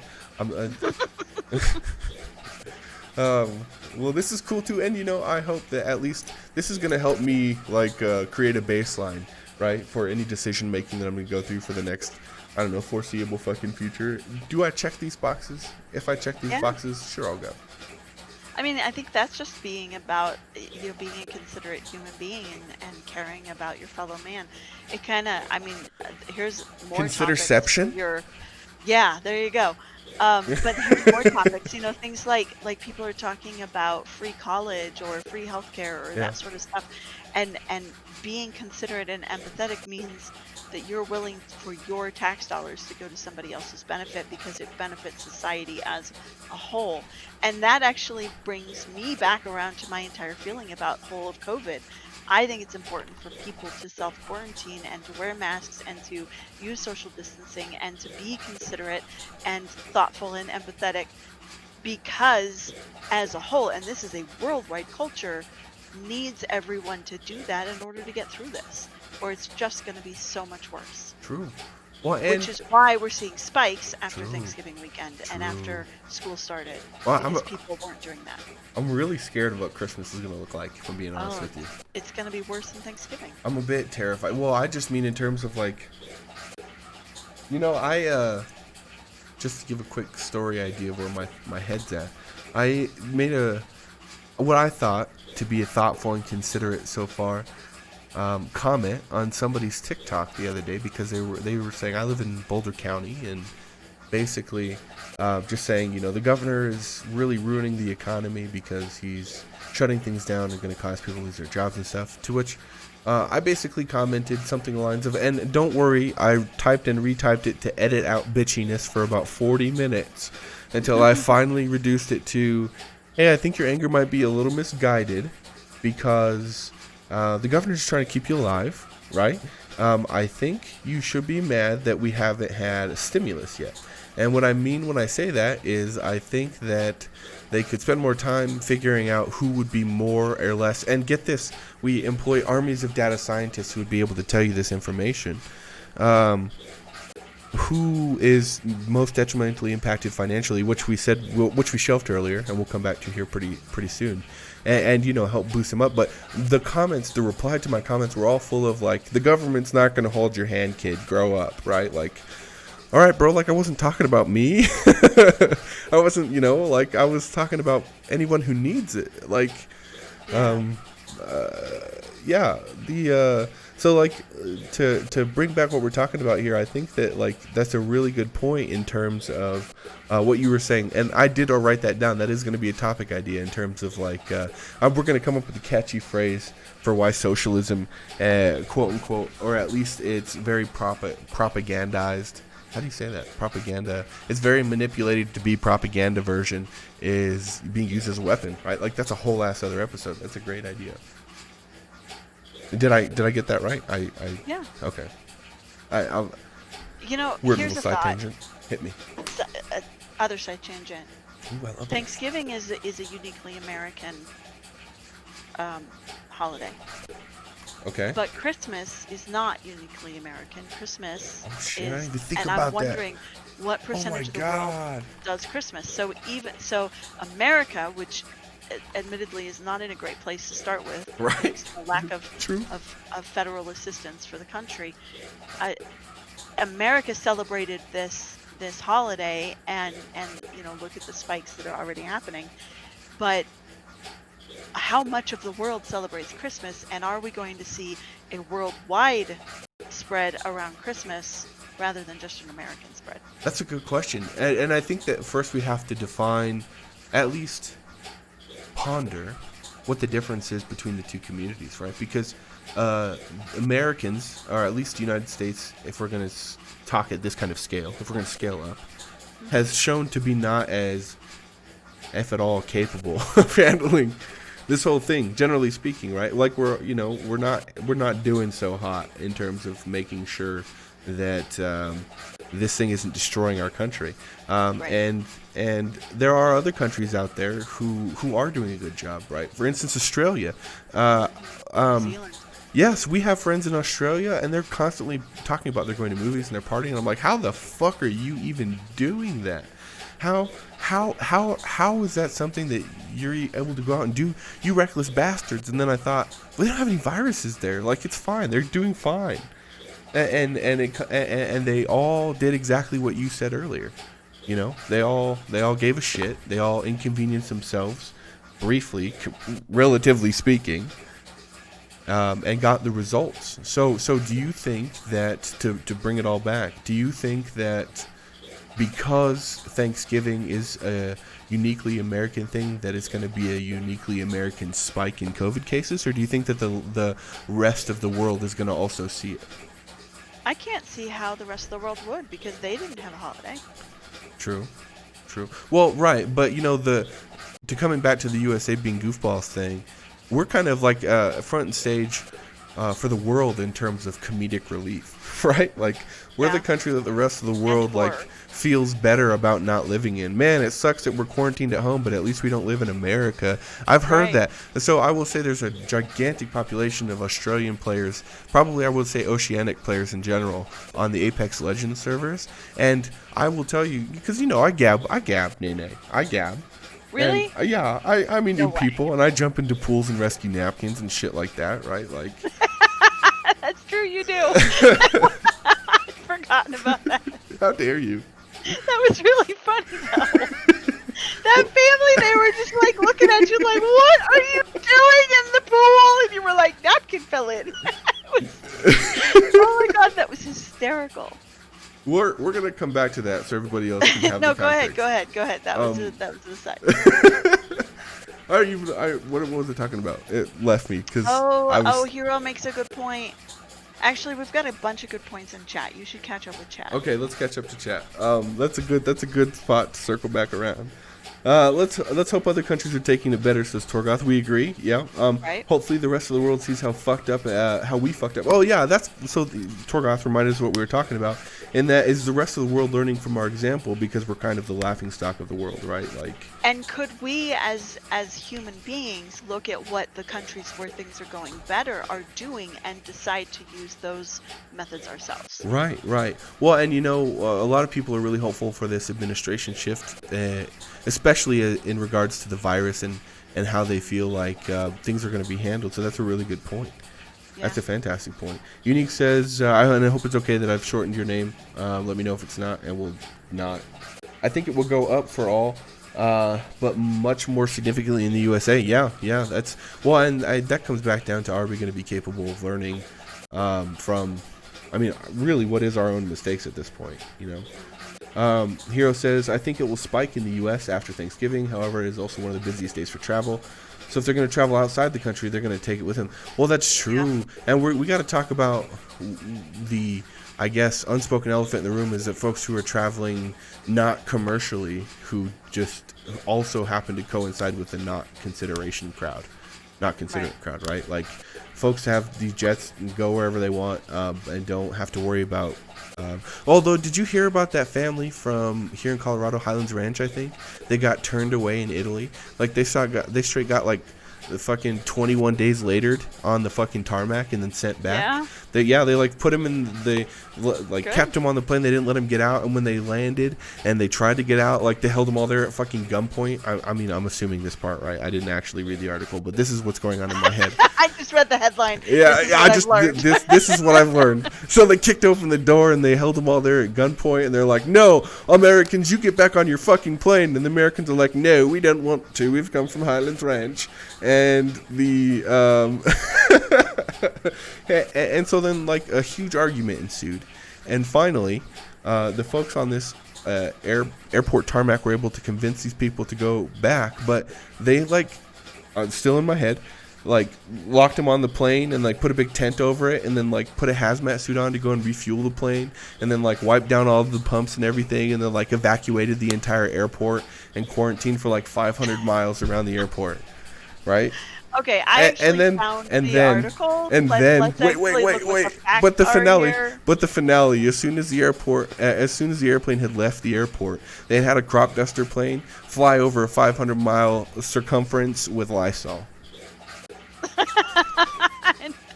And how many animals did they kill because of that? They evacuated the animals. Remember? They were prevented from leaving the airport and kept in a waiting area. Oh. And eventually they got back. It was a private plane. They got back on the plane. Will you link me? Will you send me the link? And? Okay, hold on. Sorry. There's the article I found. Asked after you were done reading I was actually thinking about how many ads are on this page, which is why I would never use it for work. But, man, look at all this ad revenue we're generating. Hashtags not sponsored. Go on. And? I don't remember what I was going to say. You were saying they were prevented from leaving the tarmac and they were from a private plane and they eventually flew to England instead. Wait, they went to England instead? That's what. Well, and it's a UK newspaper. Well, shit, so- maybe I should read it. You know what, Nene? That's a genius idea. I'll just fucking read it. See, my absent-mindedness sometimes. Okay, wait. So they flew from Colorado to Italy with 5 Americans on board. Okay. Well, but look, Nene, they said it was denied entry into the country because of the EU's ban on United States travel. That's exactly what I said. They were denied entry. That's the whole thing that I said. Denied entry. Yes. Then you made up all this stuff about Lysol. So, theoretically made up. It could be true. But then they went to England? The title is a very expensive mistake, and that, I think is the really good point. Even if you have a private jet, why do you think that means you can come into a country that has blocked you? That is an example of what probably was a thoughtful decision, because they have to file a flight plan and stuff, but not a considerate decision, nor an empathetic decision that was then shot down because a government authority was like, oh no, you are not breaking this rule because you're rich. That's a good point. That's a fantastic point. So good for them. And it also inspires another topic. Should we eat the rich? Are they as all are they all as mean as we think they are? Okay, no wait. I have if we're gonna go down that route, I have an actual question to ask. Okay, an actual question. Send it. I'll put it on the thing. It's for this conversation. Oh, okay. Is COVID a method of killing off the dumb people? Oh, fuck, Nene. We're getting into the big conspiracies. Holy shit. Wait, hold on. Close your blinds, just in case. I don't hear you if you're talking. Wait, really? Where's my... Yeah, how about now? Hello? Can you guys hear Bo? Hello? Oh, wait. What? Really Hello? Guess who muted his Discord microphone? Good job. Thank you. Okay, so Nene, that's the deepest conspiracy. Holy shit. That changes everything. Close your blinds. Lower your voice. Yeah, COVID, so like Zeus says, it's a method of natural selection, and that's actually my point. To kill all the dum-dums. It used to be Google's that listening. war was how we kept Airplane mode. control over the human population overwhelming the planet. And has the planet fought back? Well, we've gotten really good at that as humans. War, right? Exactly. We're not killing as many people with war anymore. Well, and that's a whole other ass fucking episode. And look at how other countries that we've gone to war with have learned to adapt to our war style, right? Exactly. That's a good point. So do you think it would be a global conspiracy or just that by one country? I don't think it's a conspiracy. I think it's the planet choosing to do something. Interesting. And well, okay, Goth, but Jesus Christ, Nene. So you don't think it's a human conspiracy? You think it's a planet conspiracy? I think it's the Earth taking care of itself. Mother Nature conspiracy? The problem Holy here, shit. and I will throw the monkey wrench into my own theory here, is that it is not killing enough people fast enough to do that. Well, Nene, but time is relative. Earlier, well, yes, especially for a planet, but this is relatively new. I mean, how long is it going to take to mutate into a disease that will kill 90% of the people? And we've already talked about earlier in the episode where it's already mutated like 3 or 4 fucking times, hasn't it? You know what? Yeah. I bet you that's a quick Google search away, isn't it? How many times? A scary one too. Has COVID mutated?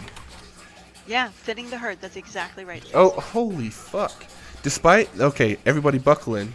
Despite the virus's sluggish mutation rate, researchers have cataloged more than 12,000 mutations.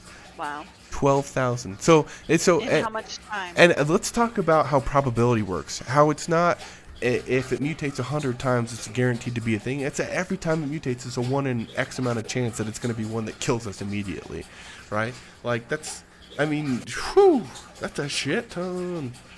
The Gameplay Geek says COVID will kill the planet inside of 3 years. Well, and that game has been really creative about how they're handling it. Yeah, tell me more. They added it as a disease so that you could actually play out scenarios with different, and this is something that any kid can do on their computer or their phone.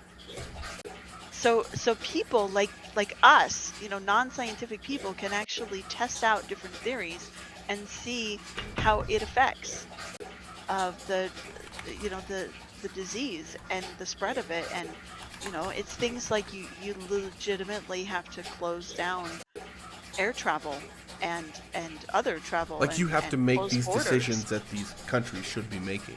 Yeah. So do you think And that they that need to be lends to the worldwide frustration of the, I guess, the general public, right? Like, because Sure. you just said it's so easy that a kid can go and play. And I remember being a kid in a computer science class. Every time the teacher turned around, I was playing Flash games, right? Like 100%. I Yep. learned all of this shit 3 years prior so that I could play EverQuest. I didn't need to care about what they said. I'm gonna play RuneScape. Um, but like, if our kids are playing this in computer science classes, and this information, let's just generalize it to say, is that easy to get? That's an entirely new generation of pissed off people who recognize that you could be doing these things. And I think that we do need to give a quick, begrudging, sympathetic nod to the politicians and say it's not as easy as clicking an on or off switch like it No is in some kidding. games, right? Like, Yeah. there's a lot of well, let's just say politicianing to do. And The it's the probably, things go ahead. that would save the human race would kill our economy, every economy. So they have to balance the safety of the people and how many people are going to die with the ability to keep the economy afloat. That's true.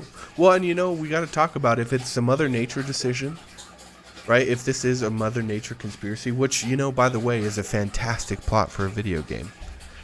If you're thinking about it. Did anybody play The Last of Us? I didn't play the second one. Anybody? Impending Last of Us spoilers 2, okay? I'm going to count to 5. Mute your shit. 4, 3, 2, 1. I know that. Okay. So, in anybody who played The Last of Us 2 specifically, so in that game, for those of you who haven't played it, the whole point is it's like a zombie game, but the zombies are made because of a fungus, like a spore from a fungus. So, and M. Night Shyamalan did the same thing with that Suicide Plant. You know what I'm talking about? Like, they made that movie where... anyway, so the point is, if in Last of Us 2, was it like Mother Nature trying to... Because if we're thinking about if it really is a Mother Nature conspiracy, like, as far as Mother Nature is concerned, we need a pretty hard fucking reset to get back to where we're not fucking destroying, right? Like, they said that by 2030, we need to, like, cut our emissions by 70 to 80%. Like, if Mother Nature made that decision, that's how many people she'd kill, because that's how black and white it is. So, like, sure, none of them have mutated bad now, and I think that that's subjective, because Doc just told us, like, he brought up a good point with the mink mutation in Denmark, which, if you guys haven't looked it up, I'll let you do that on your own as to not traumatize anybody who's not ready for it. But it's some scary shit going on in Denmark, right? Like, look it up. That's a real thing. But yeah, so but to bring it back a little bit, do you think that kind of ease of access to that much and that accurate of information is, like, creating a new divide amongst folks, specifically as it relates to those who are ignorant to the virus versus those who have spent more time researching it? I wonder about the differences in the ages of how people are handling this. Like, I remember when school first started back up again, all of these 18, 20-year-olds went off to college and were partying and not taking what their colleges were attempting to keep them safe, not taking that into account.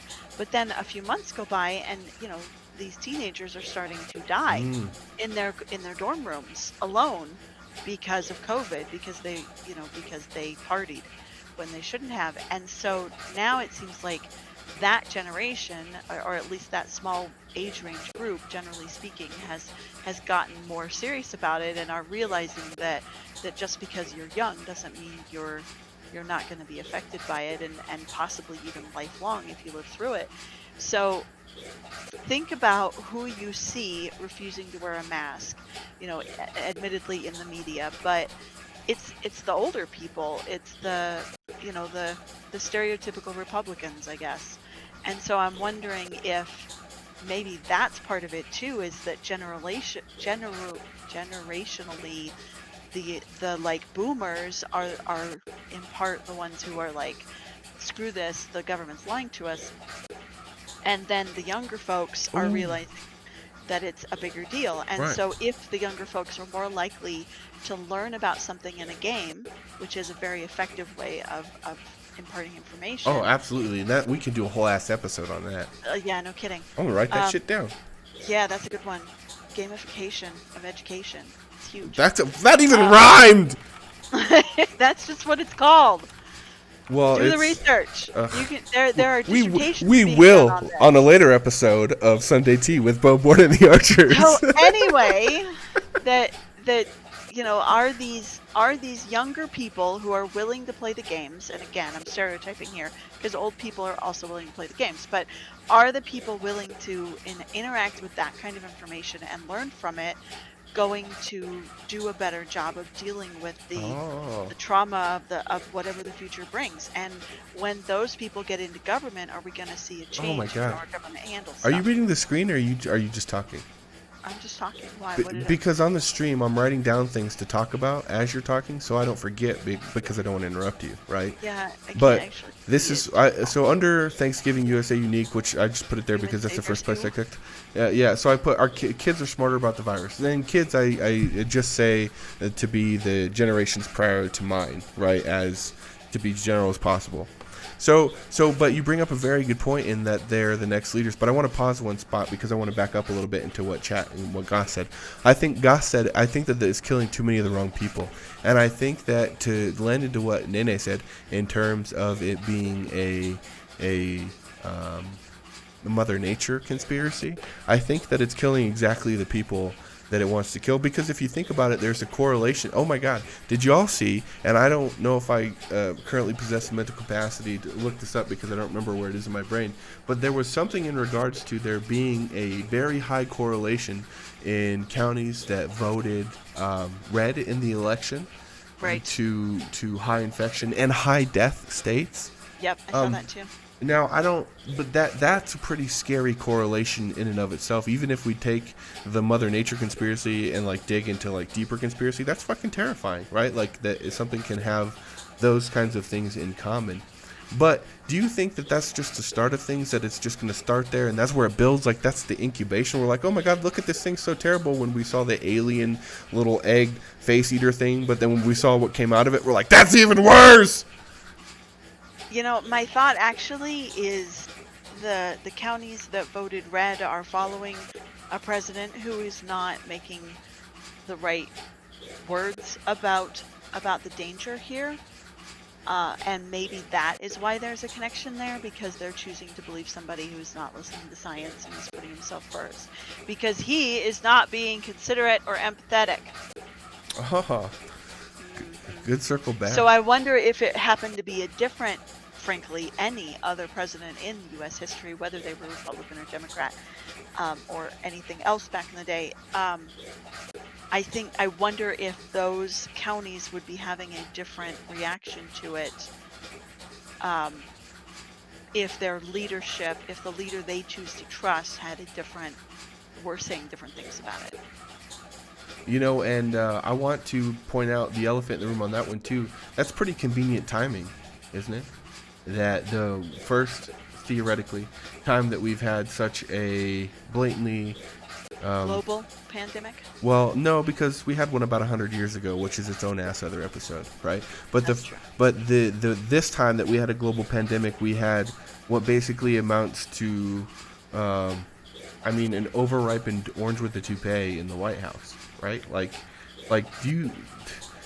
So it's been there's no shortage of books about it, that these kinds of pandemics are cyclical, right? They do happen roughly every 100 years. That was a huge thing going around on the social medias for a while, and verified through those valiant truth seekers out there, right? The point is that we also happen to have this dummy in the office. I'm just going to say it. I don't fucking care about the political impact of our game, right? By the First Amendment to say whatever you want about our president. Thanks, Nene. Anyway, I think he's dumb, but and I think that you're right, that if it had been almost any other president, or even other candidate for presidency that's lost in the past, I think we would be fine. At least, and I hesitate Or to say better, fine. anyway. Yes, thank you. That's exactly what I was going to say. But I want to bring up, because it jumps next into this next point, and believe it or not, we're running out of time, which we'll address in here in just a second. I know, 2 hours already. Where has it gone? I know. Where did it go? But do you think that the next generation, the kids, as we so negligently called them, and by we I mean I called them a minute ago, do you think that they're gonna like save the fucking world because they're certainly learning hope this? so. And do you think that that's gonna be enough? Because like we just talked about, if Mother Nature had her choice, she'd kill 80-90% of us right now, right? I don't think we have Like, time for it. I don't- I don't think the current kids will grow up in time to save the world. But my hope is that actually your generation, Bo, is where We're gonna the get off the saving the world couch thing and is stop gonna playing start. World of Warcraft. Well, the thing is, though, as a generation, well, and speaking of cycles, generations do cycles as well. True. And your generation is the generation that is save the planet. So, Really? I think, Because my generation's exhausted. well, yes, understandably so, because they're dealing with my generation and the boomers. But still, the point is, I think it is the people who are nearing around 30 who need to start running for office and Yeah. making those changes. And I'm hopeful that the changes that we are seeing right now and the discontent with the at least American government we're seeing right now will inspire some of them to do it. That's beautifully put.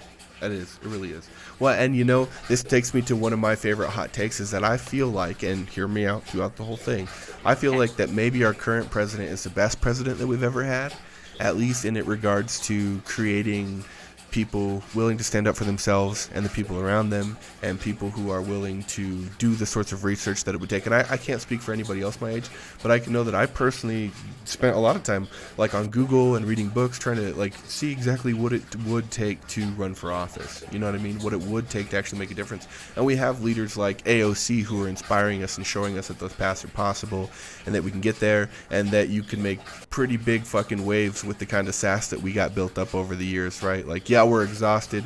Yeah, we've kind of been just kind of sitting in the rafters watching the Gen Zs do their fucking thing. But you're right. I think that there is a lot of potential and potential energy there that could be turned into kinetic energy. That's a really good point.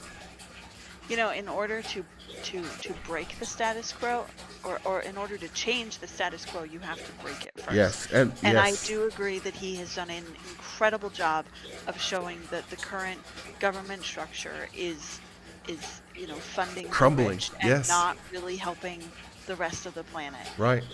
And that maybe, and I don't know that Biden is the right person to do it.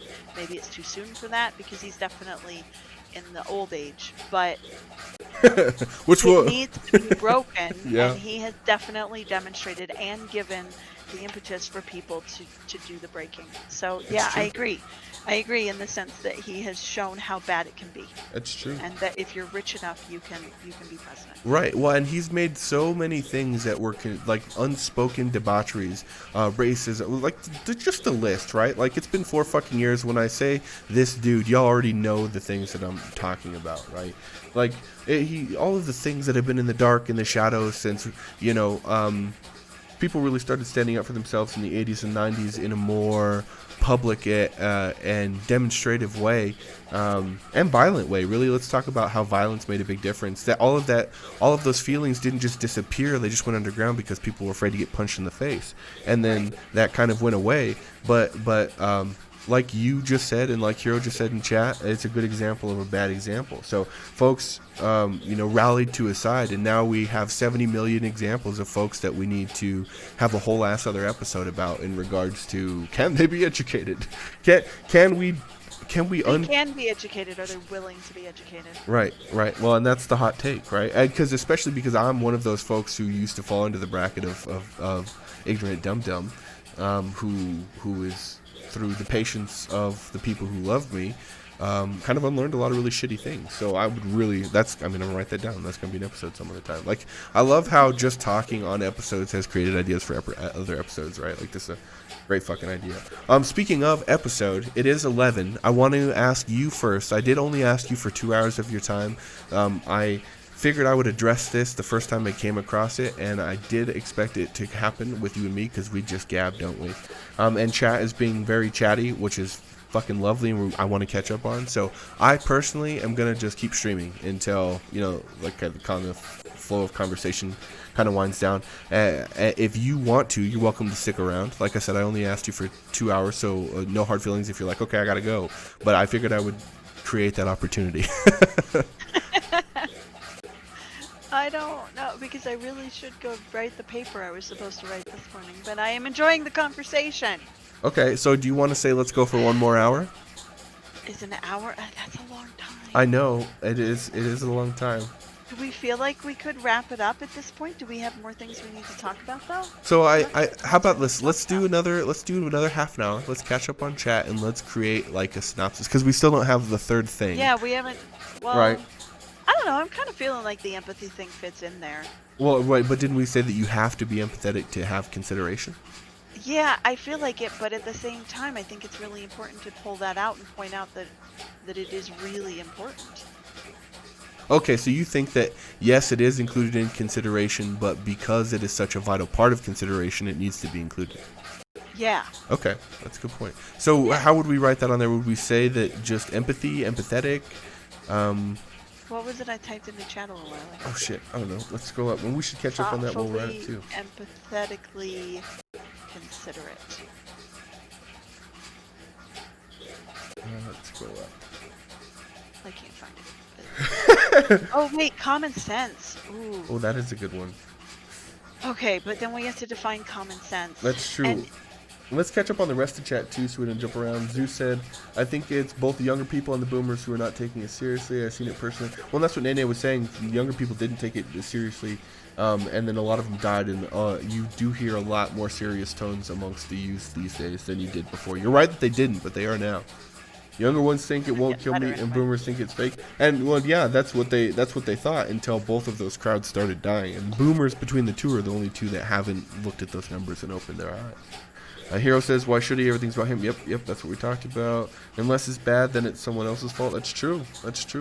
Doc says 95% of the deaths in the U.S. are age 50 plus. Yeah, but that's like we talked about. That's like the starting thing, right? Like this is how viruses, especially these infectious viruses, like that's basic biology. That's its whole purpose, is to get better at doing exactly what it's doing, and it's done so 12,000 times.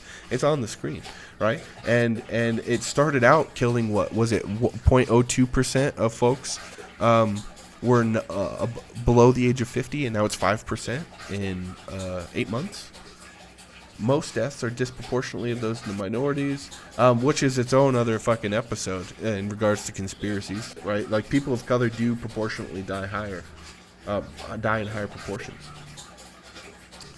Most people in those minorities suffer from vitamin D deficiencies, okay?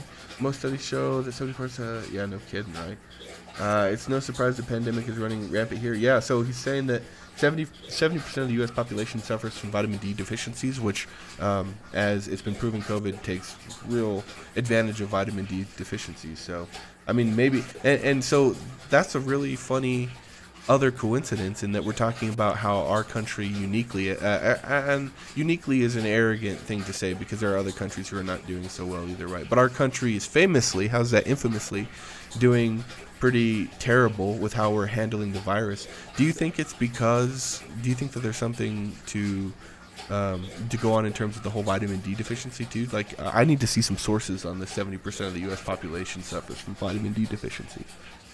Common sense. So you said we need to define common sense, Nene? Yeah, I think that's the next thing if we're going to use that. And is common sense something that someone can choose to have? Well, so it's pretty vague, the definition. Common sense is, it's a noun, good sense, and sound judgment in practical matters. Yeah, that's pretty vague. Do you think that common sense could be encapsulated in either thoughtfulness or consideration? I do think it is a completely different thing. Okay. Because you can, we've already determined you can be thoughtful just by stopping to think about it, whether or not your thoughts are considerate. But common sense is one of those things that how do you learn? How do you become common sense? How do you get that knowledge? Is it experience? Is it how you've been taught to think about the world? Is it whether or not your cat wants attention? I mean, it's just Okay, and I then don't know how do you get common sense, and can a person be like, I do not have very good common sense. I am going to improve myself, and here's how I do it. How do you improve common sense? Maybe okay. that's what I want to know. Go away, cat. I have research to do. Business must be done. So thoughtfulness is like you said, the depth of one's thought, more or less, and then the addition of consideration makes it to where it has that level of thoughtfulness plus the empathy in consideration, right?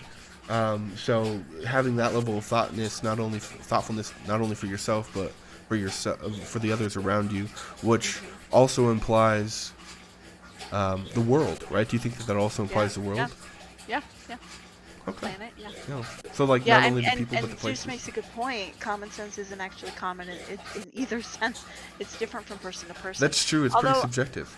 yeah, it is extremely subjective. So I Googled how do you improve common sense, and the very first thing that comes up says trust yourself, which, okay, believe in, and I feel like that's kind of a believe in your gut. Oh yes, trust Or yourself. something The advice we more. give every person dating. Right. Take emotion out of the equation, do not complicate it, and act smartly. Which I feel like act smartly refers back to that whole idea of being thoughtful. Okay. You know, 'Cause, like, don't just go ahead. go forth and be spontaneous 100% of the time. Instead, you need to actually think through and be intentional about what you're going to do. So that's how you, apparently, according to the very first thing that came up on Google, improve your common sense. Okay. Well, and Doc said you gain common sense by being mindful and in the present too, which sounds like they're coincide well. Yeah. So we do feel like that is encapsulated in thoughtfulness. Am I summarizing? Am I? Well, no, because thoughtfulness again is just the act of taking the time to think about it, whereas common sense is putting that To practical use. mindfulness. Yeah, common sense is Okay, so maybe common. thoughtful in a good direction. I see. Well, when we talk about it in practical matters, so we can say thoughtfulness is the wisdom to search within. Consideration is the wisdom to search outside of, and common sense is the wisdom to just look the fuck around, like gauge situation to situation. Yeah. Okay. Like Sure. there's one for the self, one for the person, and one for the world to be specific. Sure. Cause So then our words are well, we can do a C sandwich with consideration, thoughtfulness, and common sense. yeah, there you go. Considerate thoughtfulness. That does give a fun acronym with CTC. That acronym has been overused. You think so? Okay. So what do we do? Do you think we can get a spruce goose caraboose out of common sense? And So here's can I just point out the spruce, what is it? Spruce goose caribou? Yeah. But you said that it would be, 2 words and then a phrase, but spruce goose caraboose is not 2 words and then a phrase. Well, no, but the spruce goose caraboose is the witty phrase that would be the spruce goose caraboose. That's why it's the caraboose. The rest of it's just a train. Okay.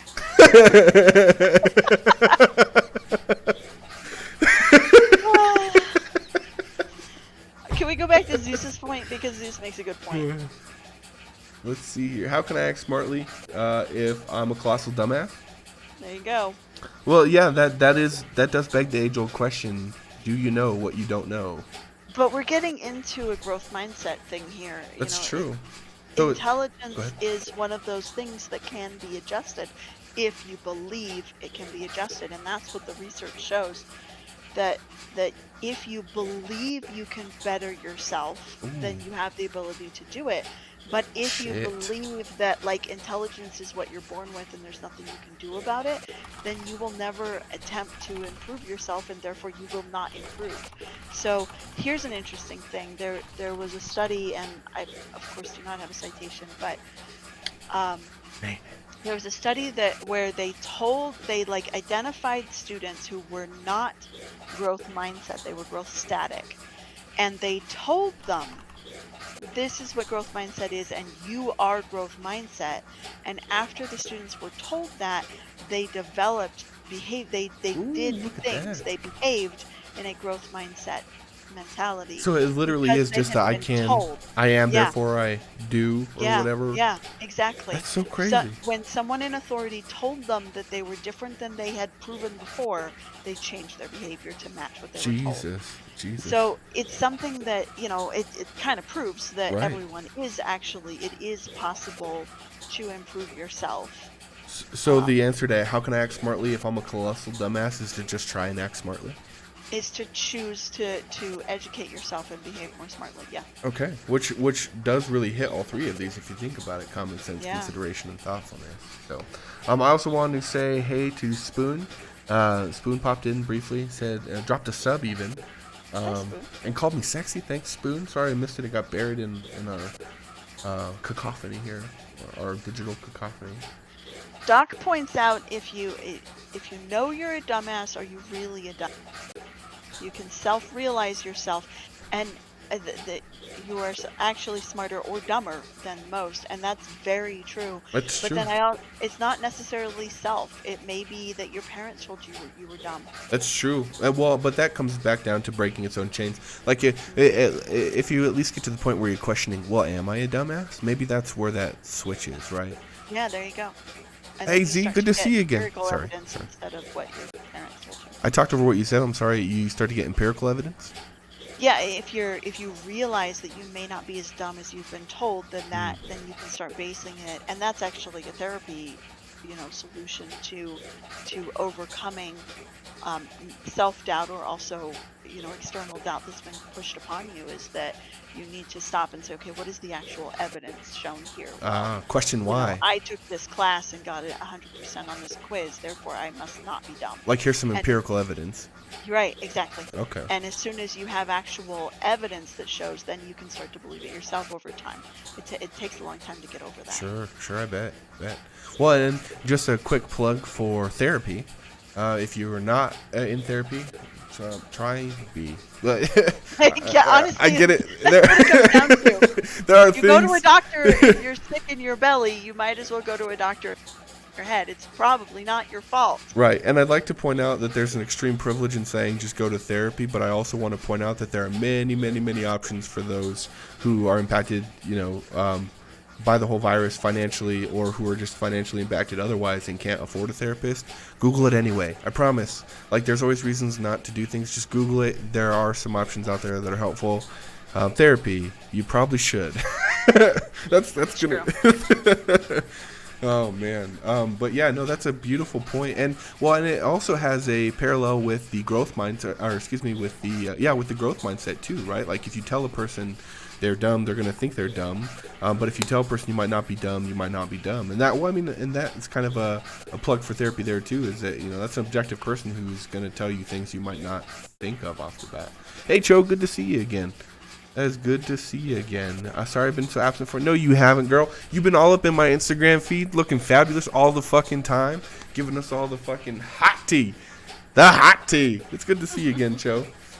Yeah, Zeus says you can become smarter by acquiring useful, subjective, widely applicable cognitive skills such as logical reasoning, critical thinking, and mathematics.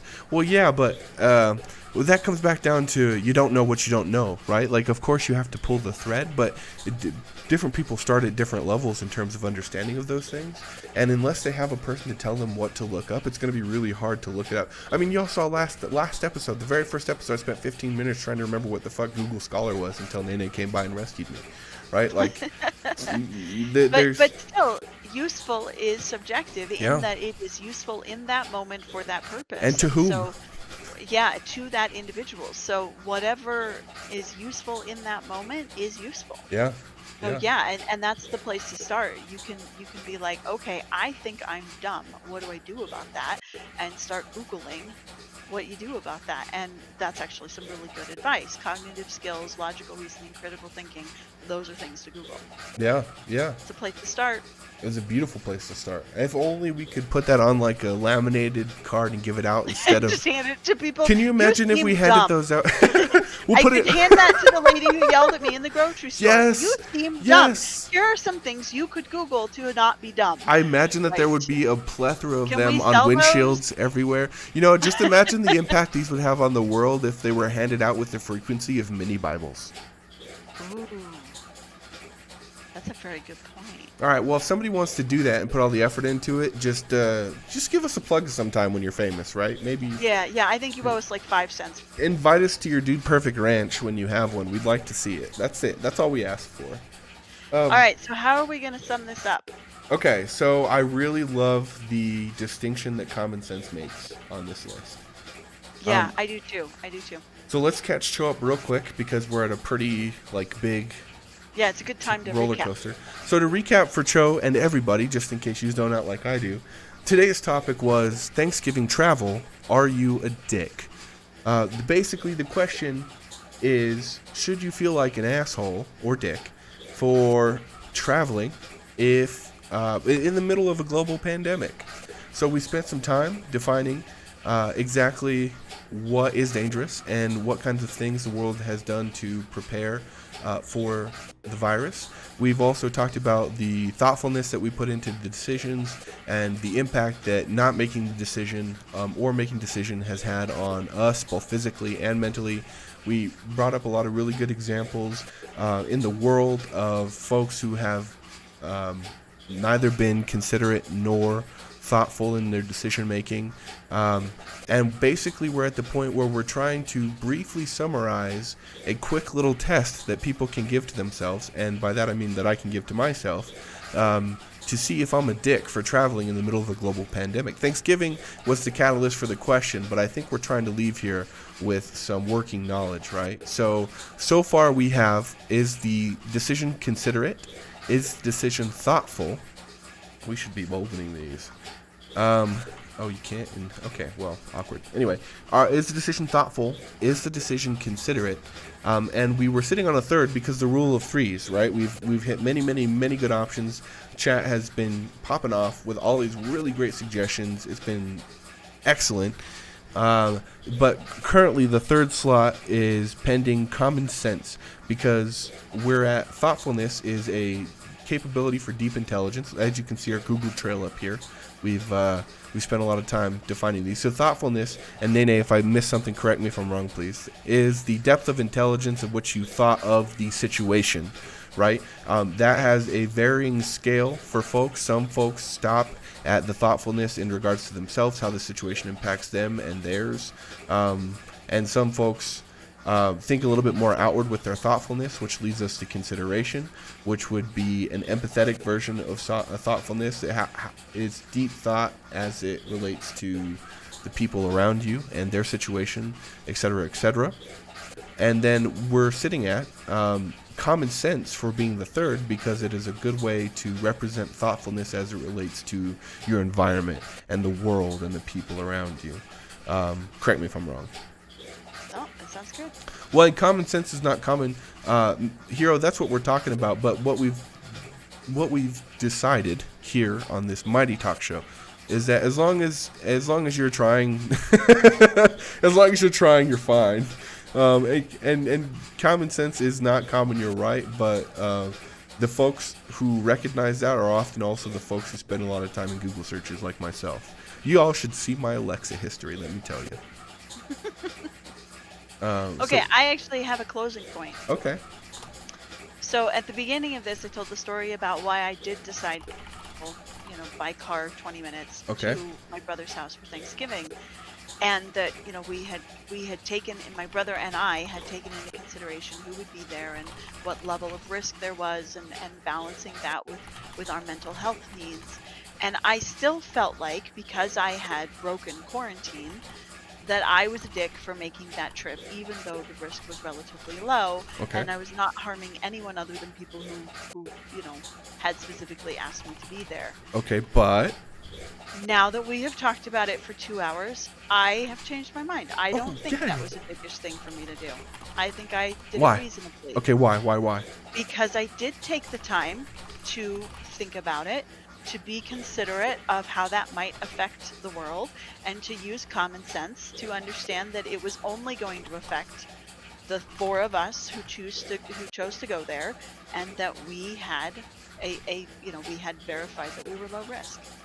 Wow, it's a very thoughtful response.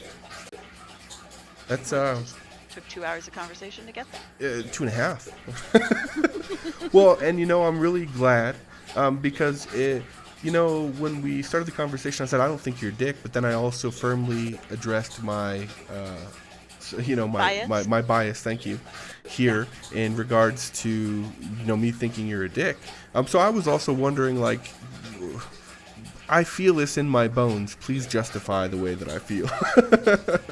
So it's good that we now have the big three here. And Cho brings up a good point that it really seems like thoughtfulness and risk mitigation are the two big factors, which is encapsulated by all three of those.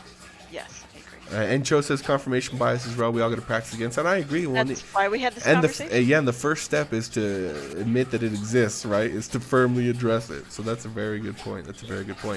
Well, Nene, that is a really, really good closing point. A fantastic, because really that was my goal here, was to really get at least a little bit more of a clear definition for folks, myself mainly, in should I feel like a dick for doing the thing, right?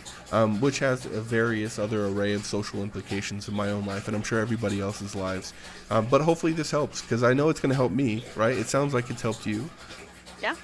And that's pretty fantastic. So the list that we're going to move forward with in terms of, are you a dick for traveling for Thanksgiving? All right. So the list is: were you thoughtful about your decision? Were you considerate about your decision? And did your decision have some common sense? Did it include a little bit of common sense?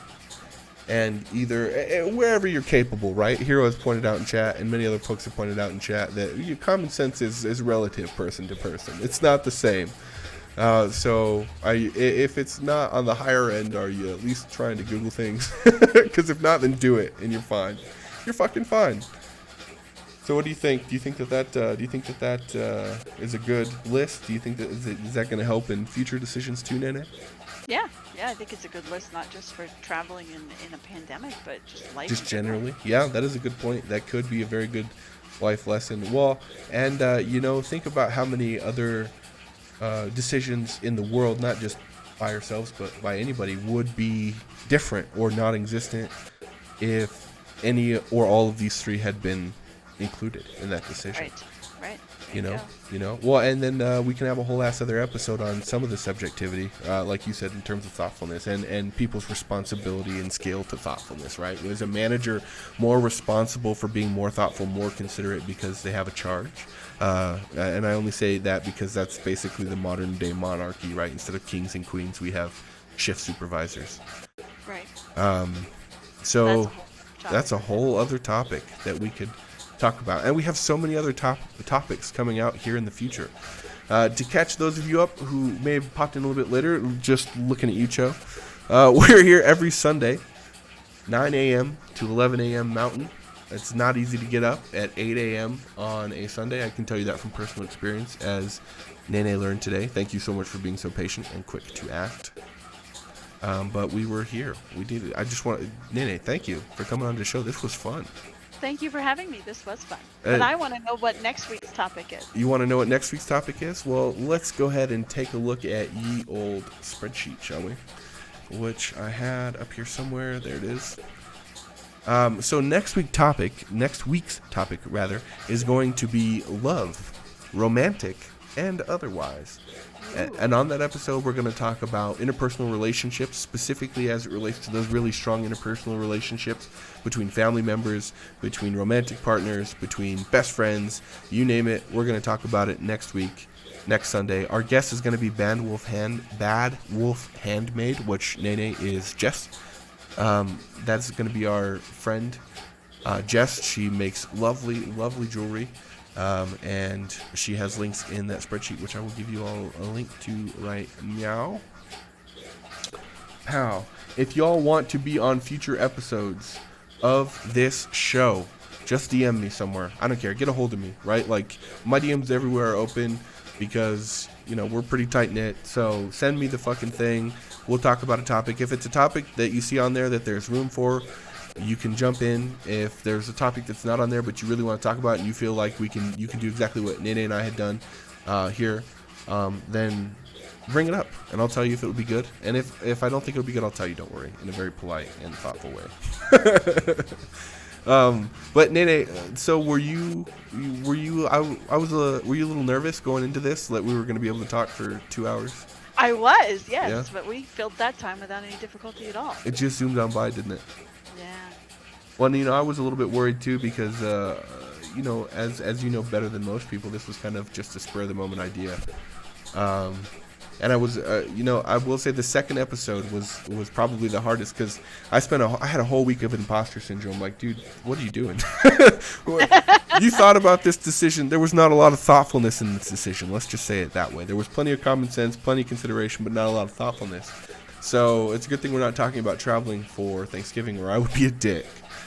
The point is, I was also a little bit worried just in that the conversation.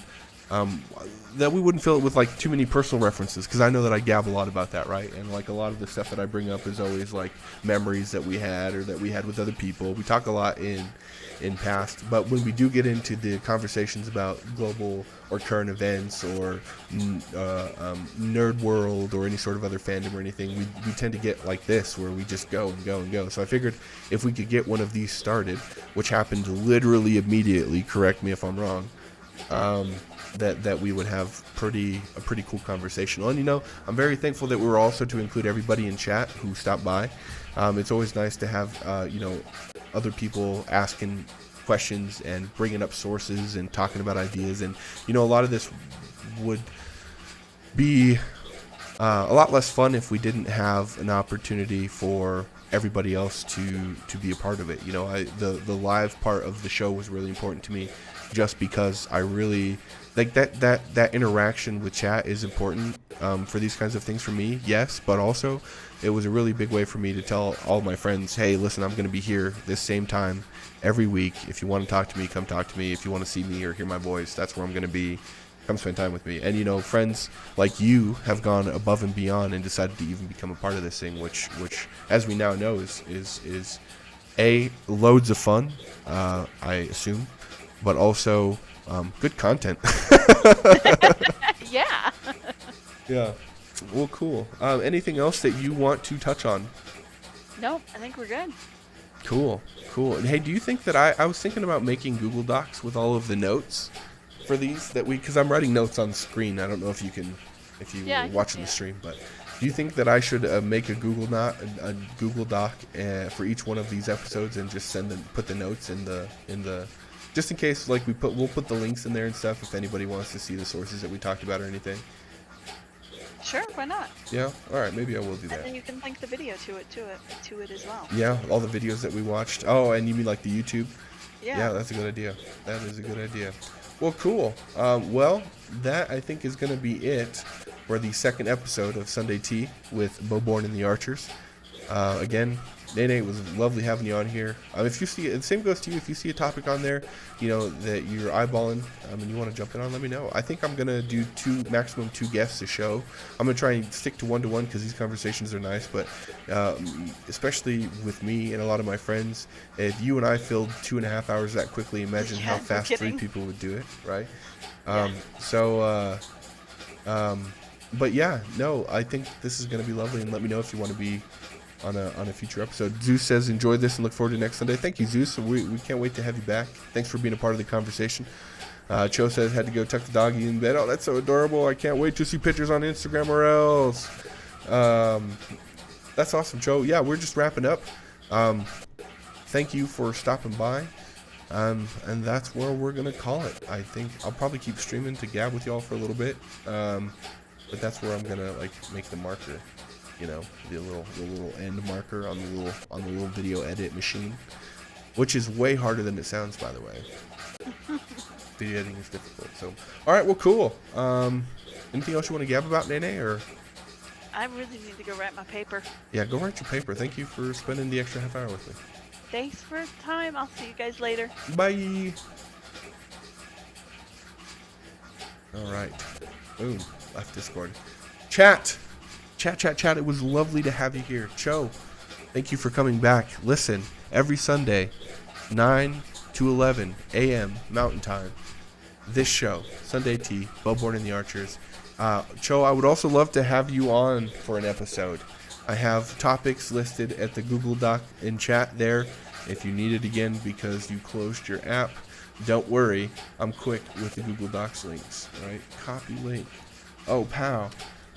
We also have spots in the future for some episodes. If you see one on that spreadsheet you want to fill in, and it's got room, jump in. If you see one that's not on there that you want to talk about and you feel like you can fill 2 hours or more with, and you just want to gab with me, you just want to spill some tea with me, then DM me and we'll put it on here, or we'll talk about putting it on here. If it doesn't work, it doesn't work. But if it works, we'll talk about it. That's how it goes.